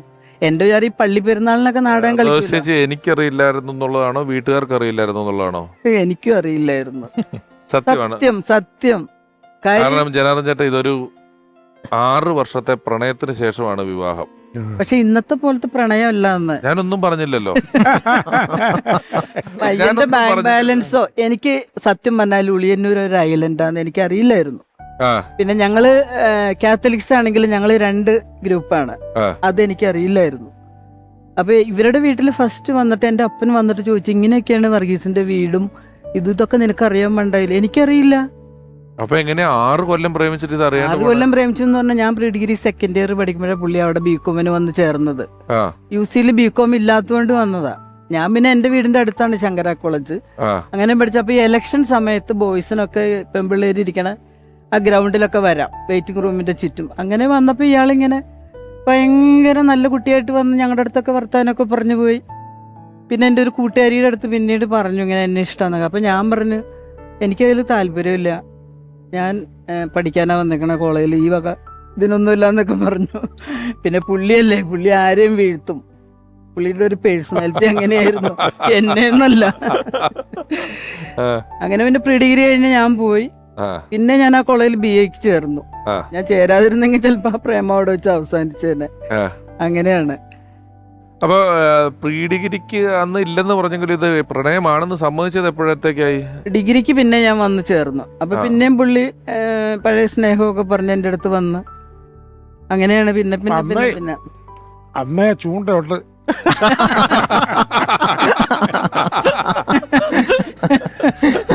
കല്യാണം കഴിഞ്ഞപ്പോ ഞാൻ പറയേ എന്നോട് എന്ത് നന്നായിട്ട് പെരുമാറിയിരുന്ന ആളെ എന്നെ വഴക്കൊക്കെ പറയുമ്പോൾ എനിക്ക് ഭയങ്കര സങ്കടം വരെ, ഞാൻ കരയും. എന്നോട് ഒരു നല്ല വാക്കും പറയണില്ല എന്ന് പറയുമ്പോൾ എടി ചൂണ്ടയൊക്കെ ഒരുത്ത മീൻ ആരെങ്കിലും ഇനി എര ഓർക്കുമെന്ന് ചോദിക്കുമായിരുന്നു എന്നോട്. ചൂണ്ടയുണ്ട് ചൂണ്ടയിലാ നിൽക്കുന്നത്. വിവാഹം വിവാദമായിരുന്നില്ലല്ലോ അല്ലേ? വിവാദമായിരുന്നു എന്ന് പറഞ്ഞാൽ എൻ്റെ വീട്ടിലൊരു ഗൾഫുകാരനായിട്ട് എനിക്ക് കല്യാണം ഉറപ്പിക്കാൻ പോകണം. അപ്പം അപ്പൻ എൻ്റെ അടുത്ത് പറഞ്ഞു നാളെ ഫിക്സ് ചെയ്യാൻ പോവാണ്. അപ്പം ഞാൻ പറഞ്ഞു അത് പറ്റൂല, എനിക്കിങ്ങനെ ഒരു ഇതുണ്ടെന്ന് പറഞ്ഞു. അപ്പം അപ്പൻ പറഞ്ഞു നീ എന്ത് ഭ്രാന്തായി പറയണേ, നീ ഇങ്ങനെ പലരുടെയും പേര് പറയും, അവരുടെയൊക്കെ വീടുകളിൽ എനിക്ക് അന്വേഷിച്ച് നടക്കാൻ പറ്റില്ല. അപ്പം ഞങ്ങളുടെ വീട്ടിൽ ഞങ്ങൾ മൂത്ത 5 പെൺമക്കളാണ്, ഇളയത് എനിക്കൊരു ബ്രദറുള്ളൂ. അപ്പം അപ്പൻ്റെ ചേട്ടൻ്റെ വീട്ടിൽ ചെന്ന് അവിടുത്തെ ചേട്ടന്മാരൊക്കെ ആയിട്ട് ആലോചിച്ചു എന്ത് ചെയ്യും. അപ്പോൾ അവർ പറഞ്ഞു അതൊന്നും സമ്മതിച്ചു കൊടുക്കരുത് എന്ന് പറഞ്ഞു. എന്നിട്ട് വല്യപ്പൻ്റെ മോൻ ഹോട്ടൽ അരോമയിൽ വർഗീസുമായിട്ട് വന്ന് മീറ്റ് ചെയ്തു. അപ്പോൾ അവർ കുറേ ഇതൊക്കെ പറഞ്ഞു, ഞങ്ങൾ വലിയ ആളുകളാണ്, നിങ്ങൾക്കൊന്നും കെട്ടിച്ചു തരാൻ പറ്റില്ല. അതിപ്പോൾ എല്ലാവരും അങ്ങനെയല്ലേ പറയുള്ളൂ. അപ്പോൾ വർഗീസ് പറഞ്ഞു എനിക്കുണ്ട് ഒരുപാട് വലിയ കുമ്പത്തെ റിലേറ്റീവ്സൊക്കെ, ഒരു കാര്യമില്ല, ഞാൻ പണിയെടുത്ത് എനിക്ക് ജീവിക്കാം. അങ്ങനെ പറഞ്ഞപ്പോൾ വീട്ടിലൊന്നും ഒരു കാരണവശാലും അവന് കെട്ടിച്ചു കൊടുക്കരുത്, അവൻ ഭയങ്കര ഇങ്ങനെ എന്നൊക്കെ പറഞ്ഞു. അപ്പം അപ്പനും പറഞ്ഞു ഇങ്ങനെയൊക്കെ അവൻ പറയണേ, നീ എന്തുദ്ദേശിച്ചിട്ടാ. പിന്നെ നാടകത്തിൽ അഭിനയിക്കുമെന്ന് എനിക്കറിയില്ല. എൻ്റെ കഷ്ടകാലത്തിന് അന്നൊരു നാടകത്തിലൊരു ഫോട്ടോ ഏതോ ഒരു നടീനെ ഇങ്ങനെ പിടിച്ച് നിൽക്കുന്നതായിട്ട് പേപ്പറിൽ വന്നു. അത് ഹിന്ദുവിലും വന്നു, മനോരമയിലും വന്നു. ഞാനത് കണ്ടു. എനിക്കത് അപ്പൻ കാണല്ലേ എന്നാണ്, അപ്പനാണെങ്കിൽ ഞാനത് കാണല്ലേ എന്നാണ്. ഞങ്ങൾ രണ്ടാൾക്കും പേടിയായി. അപ്പോൾ അപ്പൻ എന്നെ വിളിച്ചിട്ട് ചോദിച്ചു ഇങ്ങനെയൊക്കെയാണ് നാടകക്കാരെന്നൊക്കെ പറഞ്ഞാൽ അവർ ഇങ്ങനെ റിലേഷൻസൊക്കെ വേറെ ആരെങ്കിലുമൊക്കെ കൂടെ പോവാം, കുറച്ച് കഴിയുമ്പോൾ നിന്നെ വേണ്ടാന്ന് വെക്കാം. അപ്പം ഞാൻ പറഞ്ഞു എന്നാൽ ഒരു പണി ചെയ്ത് കെട്ടിക്കണ്ട, പക്ഷെ വേറെ ആരും എനിക്ക് കല്യാണം കഴിക്കണ്ടെന്ന് പറഞ്ഞു. അങ്ങനെയുള്ള കുറച്ച് വിവാദം ഉണ്ടായി, അത്രേ ഉള്ളൂ. അതിനുശേഷമാണ് വിവാഹം കഴിക്കുന്നതും. അപ്പൊ വിവാഹത്തോടു കൂടി നാടകക്കാരനാണ്, മിമിക്രിക്കാരനാണെന്നൊക്കെ. വിവാഹം ഏത് വർഷമായിരുന്നു? 78-ല്. അത് കഴിഞ്ഞ് 93-ലാണ് സിനിമയിൽ വരുന്നത്. അതെ അല്ലേ? അല്ല, സിനിമയിൽ വരാതിരുന്ന എന്താന്ന് വെച്ചാൽ ഞങ്ങൾക്ക് പെട്ടെന്ന് 4 കുട്ടികളുണ്ടായി വിത്തിൻ 7 years. അപ്പൊ നല്ല ഭാരമുണ്ടല്ലോ, കുടുംബമൊക്കെ നോക്കണ്ടേ, ഞാൻ ജോലിക്കൊന്നും പോണില്ല. അപ്പൊ അതുകൊണ്ട് പുള്ളി ഞങ്ങളൊന്ന് സെറ്റിൽഡ് ആക്കിയിട്ട് സിനിമയിൽ പോകാനിരുന്നു. അതിന് വേണ്ടിയിട്ട് ഒരു ഫോട്ടോസ്റ്റാറ്റ് തുടങ്ങി പത്മയുടെ അവിടെ എറണാകുളത്ത്. അപ്പൊ എൻ്റെ അടുത്ത് ഒന്ന് പറഞ്ഞു അത് നോക്കണം. അന്ന് ഞാൻ നേരാണ് എന്തോന്ന് സുനിലിന് അത് കിട്ടല്ലേ എന്ന് വെച്ചാൽ, അത് കിട്ടിയാൽ ഞാൻ എന്ന് എറണാകുളത്ത് വരണ്ടേ, എനിക്ക് മക്കളുടെ കാര്യം നോക്കണം, വീട്ടിലെ കാര്യം നോക്കണം. പക്ഷെ അത് കിട്ടി, ആ റൂം കിട്ടി. അപ്പൊ അവിടെ ഫോട്ടോസ്റ്റാറ്റ് തുടങ്ങാനുള്ള മുറി കിട്ടി. അങ്ങനെ 5 വർഷം അവിടെ ഫോട്ടോസ്റ്റാറ്റ് നടത്തി. ഞാൻ നല്ല രീതിയിൽ നടത്തിയത്, എൻ്റെ പേടിയൊക്കെ പോയി. 5 വർഷം കഴിഞ്ഞപ്പോഴേക്കും പുള്ളിക്ക് കുറച്ച് അപ്പം JMC മാറി കോന എലിവേറ്റേഴ്സിലേക്ക് പുള്ളി ഇങ്ങോട്ട് പോന്നു. അപ്പൊ ഇവരും ഇവിടെ വന്ന് 2-3 വർഷം കഴിഞ്ഞപ്പോൾ ഇവർ തിരുവനന്തപുരത്തേക്ക് പുള്ളിനെ ട്രാൻസ്ഫർ ചെയ്തു. അപ്പോൾ പുള്ളിക്ക് എറണാകുളം വിട്ടു പോകാൻ പറ്റൂല. അപ്പോൾ എന്നെ പെട്ടെന്ന് ഫോട്ടോസ്റ്റാറ്റ് ഞങ്ങളുടെ കടയിൽ വന്ന് വിളിച്ചിട്ട് അവിടെ ഒരു ഹോട്ടലിൽ കൊണ്ടുപോയിട്ട് പറഞ്ഞു ഞാൻ ജോലി റിസൈൻ ചെയ്യാൻ പോകണമെന്ന് പറഞ്ഞു. എന്താ നിൻ്റെ അഭിപ്രായം? അപ്പം ഞാൻ പറഞ്ഞു എന്തിനാ എന്നോട് അഭിപ്രായം ചോദിക്കണേ, എൻ്റെ അപ്പൻ പറയും എപ്പോഴും വർഗീസ് എല്ലാവരോടും അഭിപ്രായം ചോദിക്കും, പക്ഷേ സന്തോഷം പോലെ കാര്യം നടത്തുള്ളൂ. ഞാൻ പിന്നെ എന്താണെന്ന് വെച്ചാൽ ചെയ്ത് എങ്ങനെ വീണാലും 4 കല്ല് വീഴുമെന്ന് എനിക്കറിയാം. അങ്ങനെ ആ ജോലി റിസൈൻ ചെയ്തു. അപ്പോഴേക്കും ഫോട്ടോസ്റ്റാറ്റിൽ നിന്ന് ഞങ്ങൾക്ക് ജീവിക്കാനുള്ള വരുമാനമൊക്കെ കിട്ടി തുടങ്ങി. അങ്ങനെയാണ് പിന്നെ സിനിമയിലേക്ക് കുറച്ച് പോയത്. അപ്പോൾ അതിന് മുമ്പ് മികായലിൻ്റെ സന്തതികളും റോസസ് ഇൻ ഡിസംബറും പിന്നെ ഇത് ഞങ്ങളുടെ നിശ്ചയം എന്ന് പറഞ്ഞൊരു ചെറിയ ടെലിഫിലിം അങ്ങനെ കുറച്ചൊക്കെ അഭിനയിച്ചിരുന്നു. പിന്നെയാണ് സിനിമ. പിന്നെ പപ്പൻ പ്രിയപ്പെട്ട പപ്പൻ, പൂവിന് പുതിയ പൂന്തിനുള്ള, അതിലൊക്കെ കൊച്ചു റോളുകൾ ചെയ്തിട്ടുണ്ട്. അതൊന്നും അത്ര കളക്ട് ചെയ്തില്ല എന്ന് എനിക്ക് തോന്നുന്നു, എനിക്ക് അറിയില്ല കേട്ടോ കറക്റ്റ്. പടങ്ങൾ കളക്ട് ചെയ്തല്ല, ഈ വേഷങ്ങൾ ശ്രദ്ധിക്കപ്പെടുന്ന വേഷങ്ങളായിരുന്നില്ല. പടം ഹിറ്റായാലും ഫ്ലോപ്പ് ആയാലും അതിലെ ഈ കഥാപാത്രങ്ങൾ ചെറിയ ഒരു സീൻ അര സീൻ വേഷങ്ങളായോണ്ടായാലും പുള്ളിക്ക് ഏറ്റവും സങ്കടം, പുള്ളി നന്നായി ചെയ്ത പോസിറ്റീവ് വേഷങ്ങൾ ശ്രദ്ധിക്കപ്പെടാതെ പോയി. ഇപ്പൊ പ്രദർശനത്തിലെ പൈലിയാശൻ, സമുദായത്തിലെ സെയ്താലിക്ക, പിന്നെ സ്ഫടികം ശ്രദ്ധിക്കപ്പെട്ട സിനിമയാണ്. സ്ഫടികം നല്ല പോസിറ്റീവ് റോളായിരുന്നു. അങ്ങനെ കുറച്ച് സിനിമകൾ ശ്രദ്ധിക്കപ്പെടാതെ പോയാൽ ഭയങ്കര സങ്കടമായിരുന്നു. എന്നും പറയും ഞാൻ നന്നായി ചെയ്തു, ഒന്നും സിനിമ കളക്ട് എന്നുള്ളൊരിത് വരും. ചേട്ടന് അയലോക്കത്തായിരുന്നു, ചെറുപ്പം തൊട്ടേ കാണുന്നുണ്ടായിരുന്നു അതോ വന്നു താമസിച്ചാണോ? ഇല്ല, ഞാൻ ഓൾറെഡി അതായത് ഇപ്പൊ ഈ ഉള്ളിയൂർ സ്ഥലത്തായിരുന്നു വർഗീസിന്റെ തറവാട്. വർഗീസേട്ടൻ ജോലിക്ക് പോകാനുള്ള സൗകര്യവും ഒക്കെ ആയിട്ട് കല്യാണത്തിന് ശേഷം ഞങ്ങൾ ഈ ഇപ്പുറത്തെ കരയിലേക്ക് താമസം മാറി. എൻ്റെ വീടിൻ്റെ അടുത്തേക്കൊക്കെ താമസം മാറി. ഞാനൊക്കെ അന്ന് വളരെ സ്കൂളിൽ പഠിക്കുന്ന കാലഘട്ടത്തിൽ റോട്ടിൽ കൂടെ പോകുമ്പോൾ ഇങ്ങനെ വളരെ ആരാധനയോടെ കണ്ടു നിൽക്കുന്ന ഒരാൾ വെച്ചാൽ ഞങ്ങളുടെ വീടിൻ്റെ അടുത്തൊരു കനാലുണ്ട്. ഈ കനാലിലേക്കാണ് കുളിക്കാൻ പോകുമ്പോൾ വറീസേട്ടൻ ആ കനാൽ വഴിയാണ് നടന്നു പോണത്. അപ്പം ഞങ്ങൾ ഈ ഒരു ഇന്ന് സിനിമാക്കാരെ കാണുന്ന പോലെ തന്നെ വലിയൊരു ആരാധനയോടെ കടന്നു പോകുന്ന വ്യക്തിയാണ് വറീസേട്ടനെ കണ്ടത്. അങ്ങനെ ഞാൻ സ്കൂളിലൊക്കെ പഠിക്കുന്ന സമയത്ത് യുവജനോത്സവ വേദികളിലൊക്കെ മിമിക്രി മോണാക്ട് ഒക്കെ ചെയ്യാനുള്ള താല്പര്യമുള്ളൊരു കാലഘട്ടം ഉണ്ടായിരുന്നു. അങ്ങനെ ഒരു 8ാം ക്ലാസ് ഒക്കെ സാഹചര്യമാകുന്ന സമയത്ത് അന്ന് ഓഡിയോ കാസറ്റൊക്കെ ഒരുപാട് പബ്ലിസിറ്റി ഉണ്ട്. അപ്പോൾ ഓഡിയോ കാസറ്റുകളൊക്കെ സ്വന്തം നമ്മുടെ വീട്ടിലില്ലെങ്കിലും ഏതെങ്കിലും ഓഡിയോ കാസറ്റ് കടയിൽ അത് ഇട്ടിട്ട് പ്ലേ ചെയ്യുമ്പോൾ അവിടെ പോയി നിന്ന് കേൾക്കും. ഒരാളൊന്നുമല്ലോ, പണ്ട് ഇങ്ങനെ കാസറ്റ് അത് കേട്ട് കഴിഞ്ഞാൽ അറിയാമല്ലോ, കുറേ പേര് കൂടി നിന്നൊക്കെ കേൾക്കണത്. ഇങ്ങനെ കേട്ട് കഴിയുമ്പോൾ ഞാൻ സ്കൂളിൽ ചെയ്തുകൊണ്ടിരുന്ന 1-2 മിമിക്രികളൊക്കെ എടാ ഇത് ഇങ്ങനെ 1-2 സാധനങ്ങൾ ചെയ്താലേ ജനം ശ്രദ്ധിക്കുള്ളൂ എന്ന് മനസ്സിലായി. നമ്മൾ സ്ഥിരം ചെയ്യുന്ന കുറച്ച് സാധനങ്ങളല്ലാതെ ഇങ്ങനെ ചെയ്താലും ജനം ശ്രദ്ധിക്കും. അങ്ങനെ ഞാൻ ഒരിക്കൽ റിസൻ്റെ വീട്ടിൽ ചേട്ടനാ ചെയ്ത ശവവണ്ടിക്കാരൻ വലിക്കാരൻ ചാക്കോ അല്ലേ ഒരു നാടകത്തിനല്ലേ അതിന് അത് എനിക്ക് പറഞ്ഞു തരുമെന്ന് ചോദിച്ചു. അപ്പോൾ മേഡം നിനക്ക് പറഞ്ഞു തരാമല്ലോ, കുഴപ്പമൊന്നുമില്ല. കാരണം വറീസാനെ സ്വന്തമായിട്ട് സാധനമാണ് എനിക്ക് എൻ്റെ കാഴ്ചപ്പാടിൽ. ആ സംഭവം വറീസാനെടുത്ത് പറഞ്ഞാൽ ഞാൻ പറഞ്ഞുതരാം, നീ എഴുതിയെടുത്തോന്ന് പറഞ്ഞു. അതൊരു 3-4 തവണ പറഞ്ഞു തന്നിട്ടും എനിക്ക് എഴുതിയെടുക്കാൻ പറ്റിയില്ല. പകുതി വെച്ച് എഴുതുമ്പോഴേക്കും പറഞ്ഞു വേണ്ട ഏട്ടാ മതിയെന്ന് പറഞ്ഞു. അപ്പം ഞാൻ മനസ്സിൽ കണ്ടതാ ഇതെന്തായാലും വറീസാൻ്റെ നിന്ന് കോപ്പി ചെയ്ത് എനിക്ക് പറ്റില്ല. കാരണം ആ ഒരു സംഭവം പറയാൻ എൻ്റെ ഒരു കാഴ്ചപ്പാടിൽ ഇന്നും വറീസാനല്ലാതെ ആരും പറയാൻ പറ്റില്ല. ഞാൻ ചിന്തിരിക്കുമ്പോൾ ടീപ്പോയിൽ ഞാൻ പേപ്പർ വയ്ക്കും, ഓപ്പോസിറ്റ് കസേരയും വരുന്നുണ്ട്, പുള്ളി അങ്ങോട്ട് തുടങ്ങും ചാകട കർത്താവണെന്നിലേക്ക് മരിച്ചോണ്ടിരിക്കില്ല എറിയില്ല തരം കോളാ വന്നിരിക്കും ഇടി പതിരിപ്പെടാൻ മൂക്കലും വിറക്കണ കർത്താവ് പുല്ലുവിക്കേണ്ട കട്ടോണ് എന്നാൽ 1 കിലോ കപ്പോടിക്കാട്ട് പാടാൻ എനിക്കറിയാം. അതുകാട് കൊണ്ടുവന്നില്ല അരിമനെ പച്ചക്കറി തിന്നെയാണ്. അതിൽ എൻ്റെ ചൂണ്ടിൽ ചന്ദ്രശേഖരമില്ല കട്ടോണ് അതും കൂടി കൊണ്ടുവന്നില്ല അരിമനെ പച്ചക്കറി തിന്നെയാണ്. എന്നാൽ ആവതമില്ലാത്ത അപ്പൻ്റെ മക്കളാണ് ആരുടെ എന്ന് പറഞ്ഞ് പുള്ളിയോട് വെള്ളം പോലെ പറയുമ്പോൾ ഞാനും സ്വപ്നം പോലെ കേട്ട് നിൽക്കാനേ പറ്റിയിട്ടുള്ളൂ. അപ്പം അന്ന് എനിക്ക് മനസ്സിലായി ഇതൊന്നും കോപ്പി ചെയ്യാൻ പറ്റില്ല. അതൊക്കെ വറീസേട്ടൻ എന്നൊരു കലാകാരൻ്റെ വറീസേട്ടൻ എന്ന് പറയുന്ന ഒരു വലിയ പ്രതിഭയുടെ ഒരു സ്വന്തമായിട്ടുള്ളൊരു സംഭവമാണ്. ഈ വർഗീസേട്ടനോടൊപ്പം ഒരുപാട് സ്റ്റേജുകളിൽ പങ്കെടുത്തുള്ള നമ്മൾ അദ്ദേഹത്തിന്റെ ഒരു ഹരിശ്രീ കാലഘട്ടം അത്രയും ഒപ്പം ഉണ്ടായിരുന്ന ഒരാൾ പ്രിയപ്പെട്ട ഹരിശ്രീ അൻസാറൊക്കെ ഇപ്പോൾ വർഗീസേട്ടനെ ഓർക്കുന്നു. ഒരു 3-4 വർഷക്കാലം ഞങ്ങൾ ഒരുമിച്ച് ഹരിശ്രീയിൽ ഉണ്ടായിരുന്നതാണ്. പിന്നെ എൻ്റെ ഓർമ്മയിൽ വർഗീസേട്ടൻ എന്നെ ആദ്യമായിട്ട് ഇൻ്റർവ്യൂ ചെയ്യുന്നത് എന്നെ വർഗീസേട്ടനാണ്. അപ്പോൾ വർഗീസേട്ടൻ്റെ വീട്ടിൽ കമ്പനിപ്പടിയിലുള്ള വീട്ടിൽ ചെന്ന് ഇൻ്റർവ്യൂ കഴിഞ്ഞതിന് ശേഷം വർഗീസേട്ടൻ്റെ ഒരു ജുബ്ബ എടുത്ത് കൈ തന്നിട്ട് പറഞ്ഞു ഷണായ്സിൻ്റെ അടുത്തൊരു ഓഡിറ്റോറിയം ഉണ്ട്, ആ ഓഡിറ്റോറിയത്തിലേക്ക് നമുക്ക് പ്രോഗ്രാം ചെയ്യാം എന്ന് പറഞ്ഞു. അപ്പോൾ അന്ന് തുടങ്ങിയ സൗഹൃദം ജീവിതകാലം മുഴുവൻ ഞങ്ങൾ ഒരുമിച്ച് മുന്നോട്ട് പോയിരുന്നു.